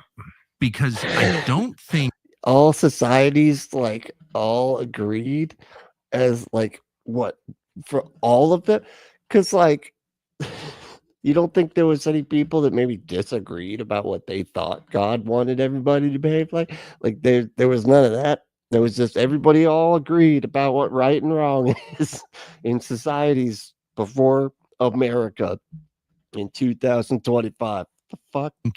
and I'm a Christian, but of course, I'm not referring to the Babylonians weren't Christians. Most civilizations have not been Christian. So, but there has to be, at least conceptually, a God. Oh, I do. But why behind the moral? Why is it in some other language? Like, why wouldn't it be? Yes, change. Hold on. We're going to have to. What is. Oh my God. What? I don't see. Oh, subtitles. Okay. Yeah, off. That's good. No, we'll just leave them off. Yeah. Yeah, let's go with that. Code, or else it's fine, Kevin. I got it. Chat help me with it. I don't even know what you do here. It's not really a moral code. It's just a preference. Exactly. And so that just, as a practical matter, doesn't work over time, does it? No, it doesn't. But it is a neat way to justify me doing whatever I want to do. I'm not sure if I feel worse for Tucker or Cliff, having to talk to each other. Sexually, morally, in the use of power, I can do whatever I want to do. Because there are no limits. Exactly. And I'm the one who defines it. And if I define good a particular way to... What? Oh my God. They're so weird. Like, nobody thinks like this, man. Like, you're like, there's no limits. Really? You don't think people might have maybe their own standards that come with fucking limits? Because that's how standards would be? Like, what do you mean? It's so weird. It's like, I get to do whatever I want. And I can hurt everybody because I don't even got my own gun. I'm my own gun. I can hurt people. I don't care. I'm a moral relativist. Day, but I change my mind tomorrow? There's nothing wrong with it. Because it's all fluid, totally fluid. It's totally arbitrary. It's just a taste. So today I might take... You want some fluids all up in your taste. You know what I mean? Go to AdamandEve.com. I don't know. Don't look at me. All right. I don't know. Go to AdamandEve.com. Enter code word Brentley at checkout to get 50% off almost any one item. 6 free movies, 3 free gifts, free shipping on the whole order. Go to AdamandEve.com. Enter code word Brentley. That's right. Good stuff right there. Also, you can hit that like again. I don't know. Just saying. Just reminding anybody that may have not remembered that you can, in fact, do that. Just saying. Right? He says this, tomorrow my taste is different. It's the opposite. It's not right or wrong. It just is. What is. So chill out, Cliff, and just realize it is. Chill out, Cliff. Okay, with your So I think you just explained why, and many books have been written on this. Why did the 20th century give rise to totalitarianism in a way that the world really had never seen? Now, the obvious explanation is, well, technology made it possible. Totalitarianism has never happened before, ever. Really? Okay. But it has always struck me that's an inadequate explanation. Shit. It may be that societies at scale, big societies, big civilizations, that don't acknowledge God, inevitably become totalitarian because there are no limits on the behavior of the leaders. There's nothing they can't do. Absolutely. That is what you're saying? Yes. One of my heroes is... Hold on a second. I just want to define this really quick. Okay, totalitarianism is a political system where the state holds absolute control over all aspects of public and private life. It's characterized by a single ruling party, a powerful dictator, or a ruling elite that suppresses oppression or opposition and controls all aspects of society through propaganda, surveillance, and often violence. You don't think that's not happened before? Are you serious? Like, what the hell was Nazi Germany? Wasn't that totalitarian? You're saying, oh, this just popped up all of a sudden, and it's America now? Is that what he's saying? Like, because if it's America now, well, then that would be your party doing this. Wouldn't it be it's like your team. It's your team that's doing this, because they absolutely are characterized. The Republicans are characterized by a ruling party, a powerful dictator, or a ruling elite that suppresses opposition and controls all aspects of society. Can't even have rainbow fucking crosswalks, outside of a tragedy, where the people that identified with those rainbows were unalived by psycho people that hated people and rainbows, probably. But can't even have that with these fucking totalitarian pieces of shit. Anyway. Alexander Solzhenitsyn, the great Russian novelist. Amen. And Alexander Solzhenitsyn, at one point in his life, thought, it's really the rich that have a problem with evil. They're the scumballs. Yeah. But then he was put in a gulag. I agree. If you read that critical theory stuff, rich or bad. In Siberia. And he was living among very low-income people. Rainbow Ash is like, hold on, what am I doing? Hating rainbows? What the fuck? I want an address right now. No, write it down. Write down their fucking address. I don't know, whoever it is that hates rainbows, write their address down. Okay? I got to go places. Honey, get the knives. Yeah, we're going to need knives. Well, yeah, because we're going to torture them. Yeah. No, it's going to be fun. We're just the toes, probably. I don't know, maybe the foot. We'll see. We'll see how far we get up the body there. And he was aghast at the immorality, the evil of those people.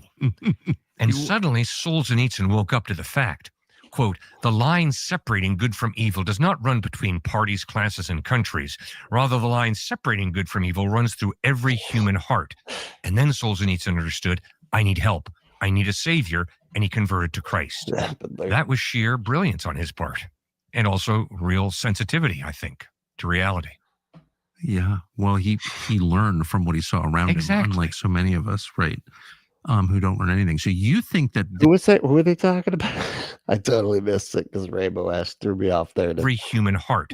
And then Solzhenitsyn understood, I need help. I need a savior. And he converted to Christ. Oh, just some rich Christian? Is that really what we're doing here? That was sheer brilliance on his part. And also real sensitivity, I think, to reality. Wasn't Buddha like a fucking king or something like that? It was like a king that, just left kinghood or just like left his kingly duties to go sit under a tree and, just be there, And but he was very wise, and he told people that we should all have compassion for all living creatures, and he was rich. I feel like that's a much better example than whatever Christian idiot he was talking about. Yeah, well, he learned from what he saw around him. Prince, thank you. That's what it was. Exactly. Unlike so many of us, right? Who don't learn anything. So you think that this is accelerating? Yes. He's wearing a Stanford pullover. Is he really? Because he goes to all the colleges, he got it from a college kid that he debated at Stanford. What are the manifestations of it? How do you know that? Yeah, the first Buddha was a prince. Oh, that's right. I always forget that they, the Buddha is just like Boba Fett. It's just a name, right? And then different people can take it over. Well, obviously, when it comes to the issue of sexuality in our culture, it is tragic. Oh my God. Sexuality is so tragic. Absolutely tragic to watch people say, I don't know whether I'm male or female, but wait a second. They do know. They know. It's you don't seem to know. That's the problem. They know themselves. It's just you say that they're wrong about them knowing themselves. I'm the one who defines it. Because everything is relative. So if I want to define myself as an individual or as they and them, that's cool. If I want to be he today, she tomorrow, they the day after tomorrow, that's okay. Because truth, it is okay. Because who fucking cares, dude? Like this is so stupid. This is something I create in my head. It's simply gender. Literally is made up in our heads. My perception. So if my perception today is, it's like this. It's the sociological constructs that come typically with the different sexes or whatever. But like it's not that aspect of it is made up, and then biologically it's not as simple as you'd like it to be. I'm a he. Tomorrow my perception is I'm a she, God. And the day after tomorrow my perception is I'm a they. That's right too. Gender identity is not a sexuality. You're mixing up. They don't, but to them they're just like it's all sexuality because it's all about who you're attracted. No, it's not. It's not. It's not about who you're attracted to. That's all equally valid. Because it's all just a cosmic crapshoot. That's all life is. It's ultimately meaningless because God didn't create me. No, It's all just a cosmic crapshoot. Cosmic crapshoot would be amazing punk band right there. I think that might be. I think that might need to be the Punk Apostate made up punk band shirt from a Fundie's rantings. Cosmic crapshoot. That is good. intelligent mind put me here for a purpose. Life is ultimately meaningless, so I'll just create it according to my own desires. It's August. Yeah, it most definitely is okay. Cliffy. Cliffy. I like sound like Norm talking to Cliff. Yeah. It all is okay, Cliffy. Oh no, wait, he's Cliff. I can't do a good Norm impression. Hey, it's okay there, Cliffy. It's a different Norm. Different Norm. I'm sorry. I'm mixing everything up right now. And something profound, maybe even countercultural, is happening right now this month. It's called the St. Michael the Archangel Prayer Challenge. It's You available. can only basically say a couple of things. Yeah, strictly theory. That's a Cliff from. Anyway, you know what? Forget it. Pride. Or the pig. He's also the pig from Toy Story. Same guy. You know he's in a bunch of Christian movies too. Did you know that? Sucks. So I actually do think Cliff was really funny, and you know he was in like big stuff, and then now he's doing these stupid fucking Christian crap. Flesh out why you think that's tragic. I mean, it's self-evidently silly because you wind up. You have demons in your title, dude. You want to talk about fucking silly? You believe in undetectable mythological monsters just filling up people's brains. Making claims that are just counter to observable truth, like Demons? Like demons? Is that a no? That's a I can change my sex. No, you can't. you literally can do that. Well, It's determined at the DNA level. So, like, no, that's untrue. it's actually not that simple. Okay. You know, So you could laugh at that. Why do you call it tragic? I call it tragic because I'm an old white guy that just doesn't like when the kids are on my goddamn lawn, and they need to stay off of kids these days. Millennials are lazy, you know. And now a penis. Shut the fuck. Oh my god, I don't care. I don't care. We're moving on. superior to a cockroach. No, this has to do with some innate intrinsic value of a human life. There we go. Okay, now let's talk about the value of a human life. Unless you're an Amalekite. Something to human value. Down deep within your heart, within the depth of your being, you know that when you hold a little baby in your hands, you're not holding a cockroach. No. And this is not based on human error. I don't know what the fuck we just stepped into, but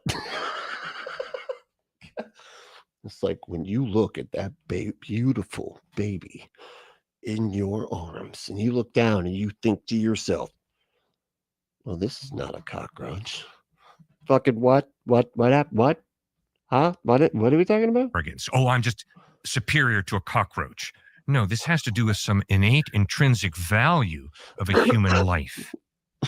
But if there is no God, this deep, profound experience that you're having as you hold a little baby in your hands is just raw emotionalism. It's meaningless.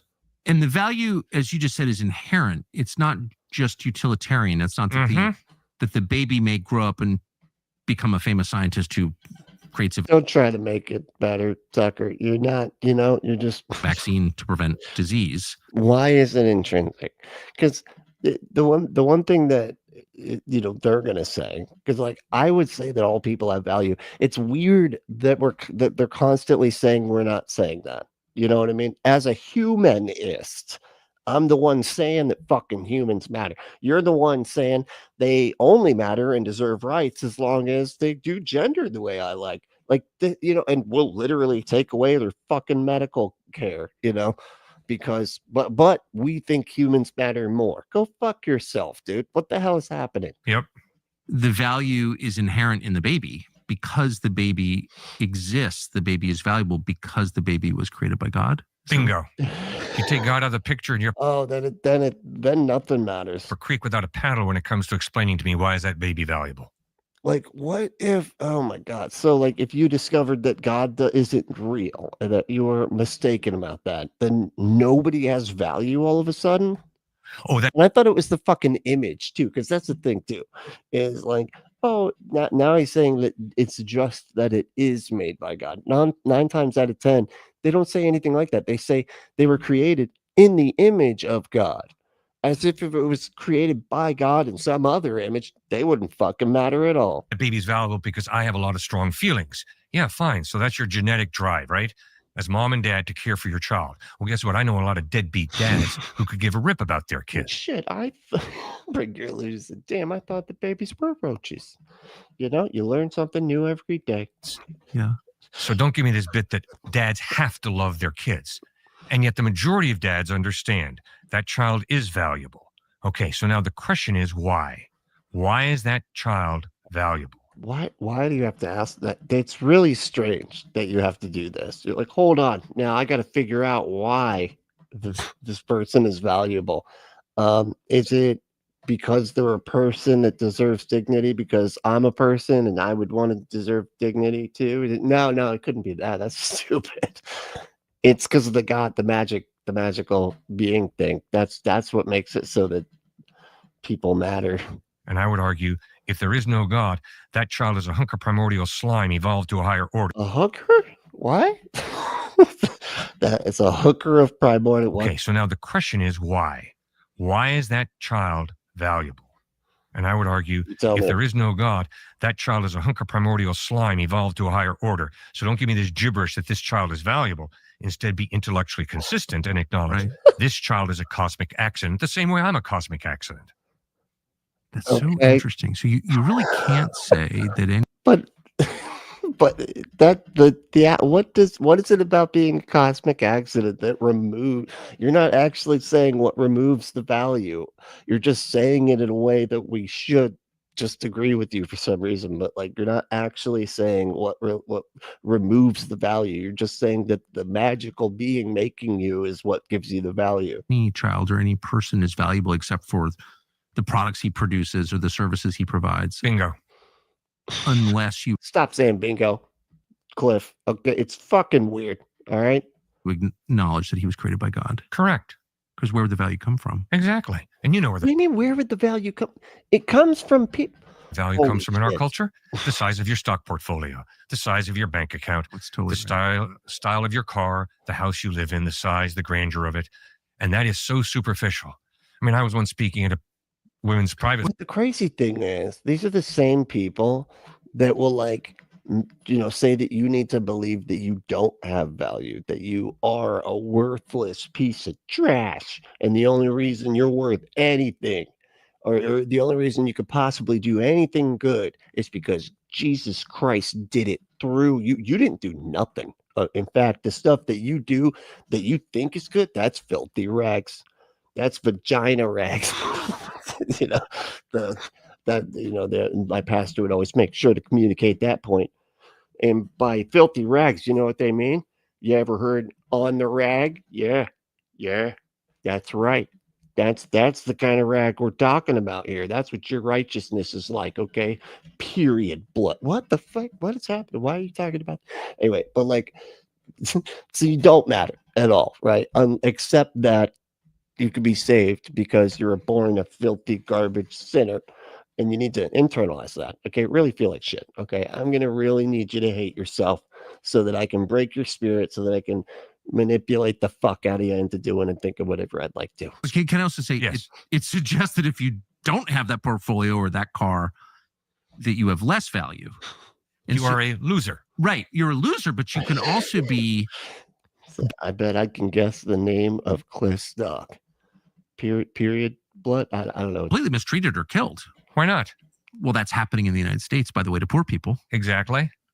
And exactly. That's what I was about to say. Quit acting like you know stuff, man. Don't say it like that. Okay, that's just you come off like an idiot. I guess when you frame it the way you did, we shouldn't be surprised by that. 100,000 people can die every year of fentanyl, and I'm like, yeah, but they're losers. Like, whatever, who cares? Yep. Tragic. You're the ones that say that. Oh my God. How do they do this? They're like, we're the ones that value everybody. Yet like when it comes to like people that are like, hey, we should reduce harm instead of just vilifying the person and just locking them up for harming themselves with drugs or whatever. They're like, fuck them. Why do my tax dollars gotta go to help that fucking worthless loser? No, cut taxes, cut any programs that help these people, cut everything except for stuff that helps billionaires. Please, we need them. We need those guys. Okay, if they leave, it'll be bad. All right, so but fuck those poor addicts. God, I hate them. That's what we're saying. Tragic. Because they don't have value apart from what they produce or own. Exactly. Exactly. Damn, I think you just explained what's happening.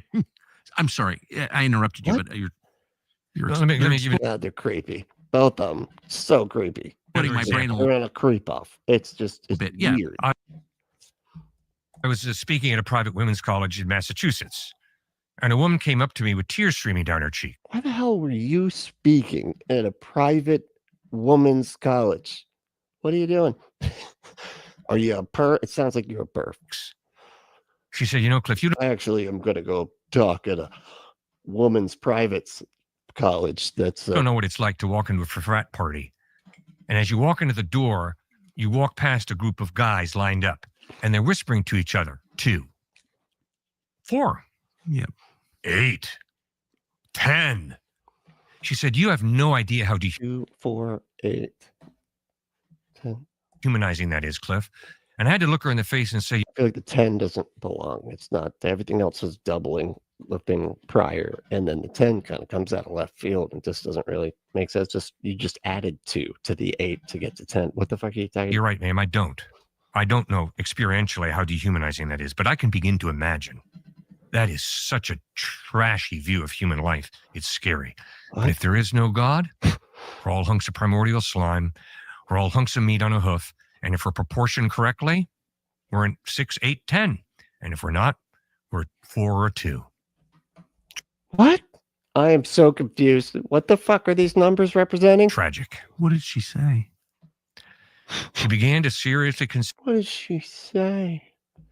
Please tell me. My heart breaks for this young lady. I need to know.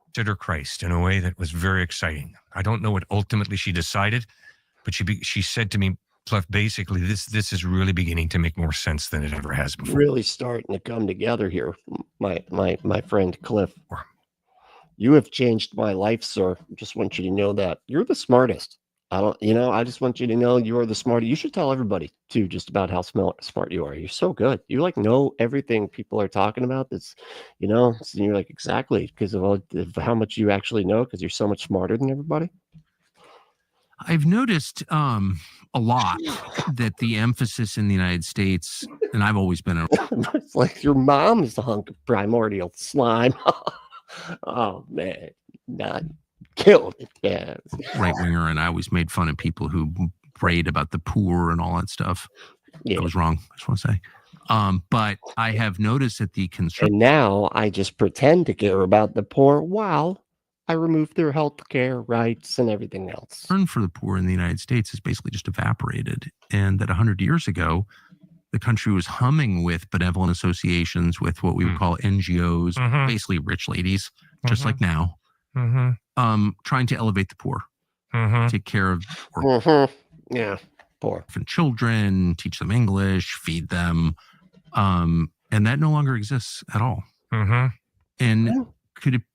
The fuck are you talking about? There's no more charities that help kids learn English and stuff. Could that coincide, not coincidentally, with the decline in Christianity? No, it's sure. I thought, isn't Christianity on the rise, man? Like, I can never get a clear story out of these people as to like whether or not Christianity is on the increase or the decline, because they're like, it's increasing, atheism's down, man, nobody wants to be an atheist anymore. And then they're also like, Christianity is just decline, and it's making, and things are bad, and then they'll also be like, but there's a revival. It's like, so what the fuck is happening? Yes, it absolutely could. It's a searing of the human conscience. It's interesting you raise that issue because this winter and spring, like never before, when people ask me difficult theological questions, I try and give a short answer, especially when they start getting into, what about the Catholics? What about the Greek Orthodox? What about the Protestants? Yeah, all these different interpretations, when I'm just basically saying that God is absolute, and otherwise it's just everybody's opinion of what they think right and wrong is. And then when you start bringing up different denominations where it's everybody's different opinion of what they think God wants, just kind of throws a wrench in my whole fucking argument. They really all have problems. My point is rather simple. My point is I don't really give a rip whether you're Catholic, Greek Orthodox. Give a rip. Okay. What the or Protestant. I care about what you think about Jesus Christ. Have you put your faith in him? And I got a boatload of Catholic friends who have put their faith in Christ, a boatload of Greek Orthodox friends who put a boatload their faith in Christ, and a butt. It's like he's like, oh no, I don't say buttload. Okay, I say boatload. It's much more appropriate. Boatload of Protestant friends who put their faith in Christ, but simply not the issue. Are you Catholic, Greek Orthodox, or Protestant? The issue is, have you put your faith in Christ? Then the issue is, are you seeking to introduce people to Christ? And are you seeking to solve one of the biggest killers in the world today, which is starvation? If you had a kid who was starving, and I say to you, I'm a follower of Christ, and I look at your starving kid and say, good luck, and I walk away. That's literally what Christians do here, man. We're talking about conservatives. The conservative Christian movement literally takes food from poor kids. They cut the program. Oh my God. The program that feeds poor children at school for just like a couple more cents or whatever, on the tax dollars or whatever per day or whatever, for just a cup of coffee a day of tax dollars. You could feed a fucking hungry kid so that they can actually learn at school and shit. They're like, nah, fuck that. Nah. I got to pay something. Nah, billionaires got to take some kind of cut with it. They got to pay more. No. Them kids, do kids really need food? I don't, come on. It's ridiculous. You have good. What's next? They're just going to get used to handouts. That's what that's about. Good reason to question the legitimacy of my faith. I think you do. It's so crazy that they could do it. Like they're literally saying the opposite of what they're saying with their fucking politics constantly. Yes. If I have the solution for your starving kid and it's called money in my back pocket, in my bank account, and I do nothing to help you with your starving kid, oh my goodness, what on earth is going on? Y'all do that constantly. You say they don't deserve it and they'll get used to handouts. What the fuck? So to get all wrapped up in some of these theological debates, I just don't want to spend too much time on. What? Because we got a boatload of work to do. Introducing people to Christ, helping them go from hell to heaven, helping them grow as people of integrity, people of honesty, people of strong values, and then people who share their financial resources with those who are less fortunate and solve the world's starvation problem. Who is doing that? Like, what Christians are feeding the world, man? Effectively a theologian. So it's interesting to hear you say, I don't want to get caught up in the theology. Well, theology is very important when it comes to the basics. I like what Mark Twain said. Mark Twain said, it's not the parts of the Bible I don't understand that disturb me. It's the parts of the Bible that I do understand that disturb me. Boy, is that true. Right on, Mark. Well, it's amazing how wasn't Mark Twain like a serious fucking atheist? Many Christians can get caught up in the minutiae. Is transubstantiation correct? So should I be a Catholic or not? Should I pray to Mary or not? If someone comes up to me and says, Cliff, I know you're going through a rough time and I'm praying to my aunt who was a saint for you. I'm not going to try and have this hour-long discussion with them why I don't think... Ever since back in my day, kids got jobs at 5 or 6 years old. Today, they're all soft freeloaders. They have to put rubber stuff on their playgrounds. When I was kids, we were scuffing. You know what I mean? We were all scuffed up, just blood everywhere. That's what's wrong with these kids. Not enough blood everywhere. Praying to your dead aunt is a good use of your time. I'm going to say thank you for praying to your aunt. I would encourage people to pray directly to God, directly to Jesus Christ. But yeah, Mark Twain was like absolutely an atheist because he was the one Well, it's accredited to him a lot, as far as I understand. Wasn't he the one that like said like, I don't mind, or like death doesn't bother me because I was dead for like millions of years before I was born, and it never bothered me, or something like that. Wasn't that a Mark Twain quote? How much time do I'm going to Don't quote me on it because I didn't say it right. It's not the quote, but you get it's a paraphrase. spend with another person debating upon whether you should pray to your aunt or not? Let's focus on the majors, not on the minors. Interesting. Yet a lot of energy is expended on the small stuff. Why Correct. is that? This is like the most softball fucking Tucker Carl. Like, where are you at? Like, where is the Ted Cruz energy, man? Like, where's what's up? Like, why can't we get some of that? We need to get some of that energy here, man. I don't know. God, I've never liked Tucker Carlson at all, but for that one interview, I was like, yeah, Tucker, fuck, what is wrong with me? What is happening to my brain? I'm very confused right now. Some fears, some concerns about why that is. There's a part of me that understands it too well, which is I want to be right. And if I have an opinion, I want you to agree with me. And if you don't agree with me, I want to try and convince you to that. Kill you. Oh, wait. And so can be egotism in there and arrogance. Yes. And I've got to be very, very careful of that. I mean, I have the greatest respect for President Lincoln. During the Civil War, a minister came up to him and said, Mr. Lincoln, let's pray that God is on our side in this terrible conflict. And Lincoln shot back, oh, no. Let's pray instead that we are on God's side, for God's side is always right. And it's far too easy for me to baptize my views with, oh, this is God's view. What? Okay. It's like, I'll pray that we're on God's side. Okay. Well, unfortunately, if you're talking about slavery, according to the Bible, you're not on God's side. But, unless your God does change and isn't the same yesterday, today, and forever. But just saying. Very suspicious of that. If it ain't broke, don't fix it is a cliche for a reason, because it's pretty good advice. But sometimes it's not true. Cell phones. Sometimes they're broke and you don't know it. Are a glaring exception. You've got your cell phone, you've had it for years. And it's broken, but it's not broken, but you still need to fix it. Change. Sometimes your cell phone battery life fades, or maybe your processor can't keep up. But your phone, if you switch to happening, just America's most dependable, why is such a long pure ad? talk. Oh my good God! Our wireless. Totally. Jesus Christ! And I've watched that in other people. One of the most gut-wrenching experiences for me during the 70s when I was at Davidson was I lived in the home of Billy Graham's sister, Jean, and her husband, Leighton Ford.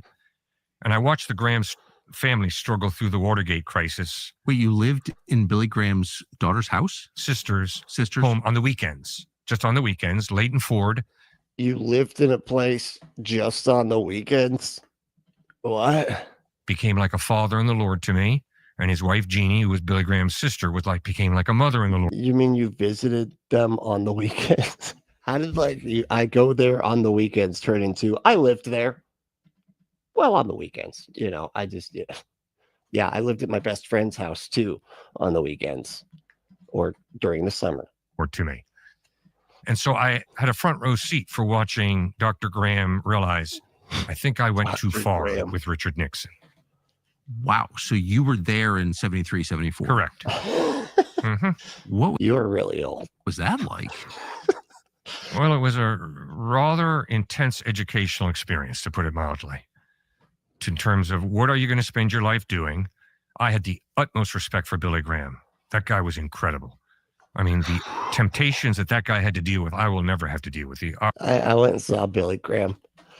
He was really old. When I went to, it was like, I think it was literally the last, and we would all say that, this is the last crusade, like the Indiana Jones movie, but like Billy Graham's last crusade, because calling them crusades, that's appropriate and not weird. But no, we went and saw it, and he was just like on the stage like that. And he had like this weird sense of humor where it was like, and I like part of me is like, I still kind of to this day, I don't know if he was joking or not. And I kind of think maybe he wasn't, but we all just kind of assumed that so that we could like him a little bit more. but I don't know. Because like one of the things he was having like a hard time like talking because people, it was a huge stadium and everybody was cheering and everything. And one of the things he was like saying, every time you scream like that, you waste thousands and thousands of dollars that we have on all the cameras because we have to wait for you. And everybody's like, oh, Billy. Oh, he's such a kidder. And he's like, I don't think he's kidding. I think he seems pretty pissed. But he just kind of naturally looks pissed, or his face is just falling off. I don't know. I don't know which it is, but it could be. We could, I don't think he was joking. The opportunities to really mess up, he had them all over the place, and his integrity was incredible, and I have the utmost respect for him. But to watch him agonize through this issue of how close did I get to Richard Nixon? How much did I endorse him? And was that the wisest use of my time? And then Watergate happens. He's like, shit. Oh, man. That's embarrassing. Shit, he is a crook. Oh, fuck. I respect Nixon and Graham for the way they maintained their friendship. Where was your God at with telling you not to support the crook, man? I thought you had the magical powers that told you, like, the good politicians to follow. Till Nixon's death. I also respect Nixon the way he told some of his handlers to keep Graham away from me. I don't want to sully him any more than I have. So I respect that. But I also respect Graham for realizing God called me to preach the gospel. I got to be real careful how much I hop into bed with politicians. Amen. And if you want to hop in the bed with some politicians, they have a hard time getting it up. So you're going to need some Adam and Eve adult toys for these politicians. And it vibrates and everything. And believe me, you need it. You need the vibrating if you're in bed with a politician. Okay. Except for maybe Gavin Newsom. He's kind of good looking, I guess. I don't know. Anyway, go to adamandeve.com. Enter code word Brentley at checkout to get 50% off almost any one item. 6 free movies, 3 free gifts, and free shipping on the whole order. Go to adamandeve.com. Enter code word Brentley. And get your politicians' butt some stuff to stuff in there. And not in like a bad. I know what you're thinking, and you're going the wrong direction with this. You're taking it like it's a bad. No, I'm saying to pleasure the politician. Forget it. Now nobody wants to. Now nobody wants to buy this stuff. I don't want to pleasure a politician. Are you crazy? Why would I want to do that? If I'm going to put something up there in a politician, it's going to be very unpleasant, and it's going to be the politicians that deserve it, mostly conservatives. But go to adamandeve.com, enter code word Brentley. All right. And if you want to hit that like button, you still have my enthusiastic permission to do so. Just saying. If you want to pound that button, or you can gently tap it. You could even rub it a little bit. You could actually do a rub into a pinch into a lick, and then kind of do a little blow on it, and I'm sorry, I'm still kind of focused on like the adamandeve.com situation, but you still, you can do all that stuff to the like button. I give you full permission to do so. But if you want to support the show, you can support us by supporting our sponsor, adamandeve.com, or the like button. Remember I said you could do them. We were checking. I mean, I know we're going back to that, but if you want, you could hit that like button. I appreciate it. But no, you can do a bunch of other stuff, right? You can become a patron. You can go to patreon.com/punkapostate, right? And they got all sorts of stuff up there, right? And I actually am working on a new video for Patreon. So you should check it out. It'd be cool. But I'll let you know when it's there. But yeah, if you want to just do a one-time thing on Cash App, the cash tag is Apostate. If you want to become a member, that's probably the best bang for your buck, because you get a bunch of live streams that do not they just go out live, and then after that they're they're for members. So if you don't watch it live, you miss it. Unless you're a member, then you can always go back. But yeah, so just check it out. It's good stuff. Become a member. Anyway, I was saying, and we got the new member. Say, well, never mind. Like, should I start doing that? I don't know if I want to put members out there because I kind of feel bad, you know, like, because I don't want to get anybody in trouble. You know what I mean? If I start saying like, here's all the people, like, it makes sense if it's just like some regular comedy show.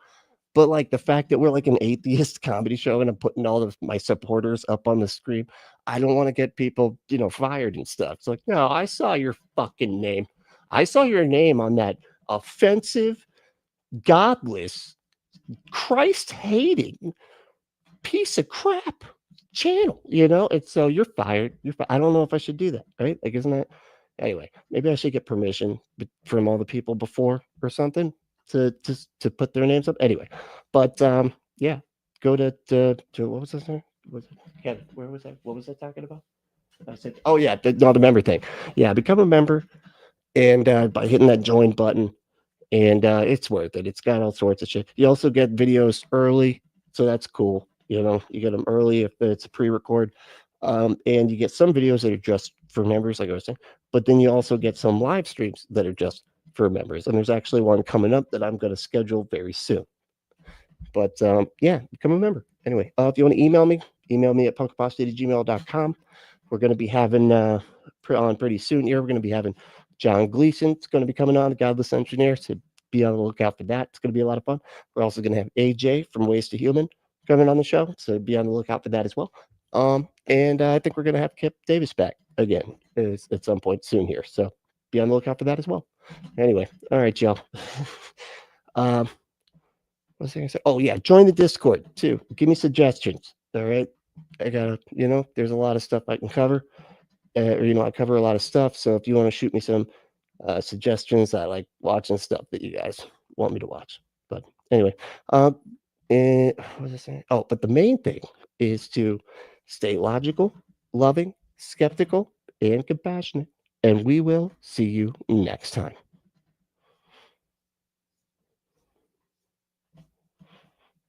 What is happening? Oh my God, Harry.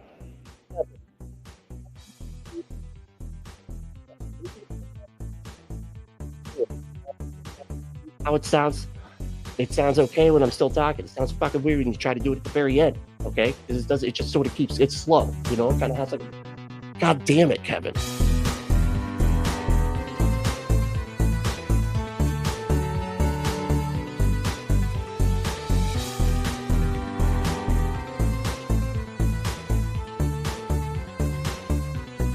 No, I'm doing it. No.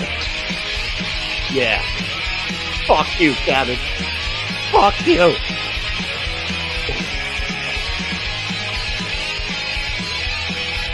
Take that.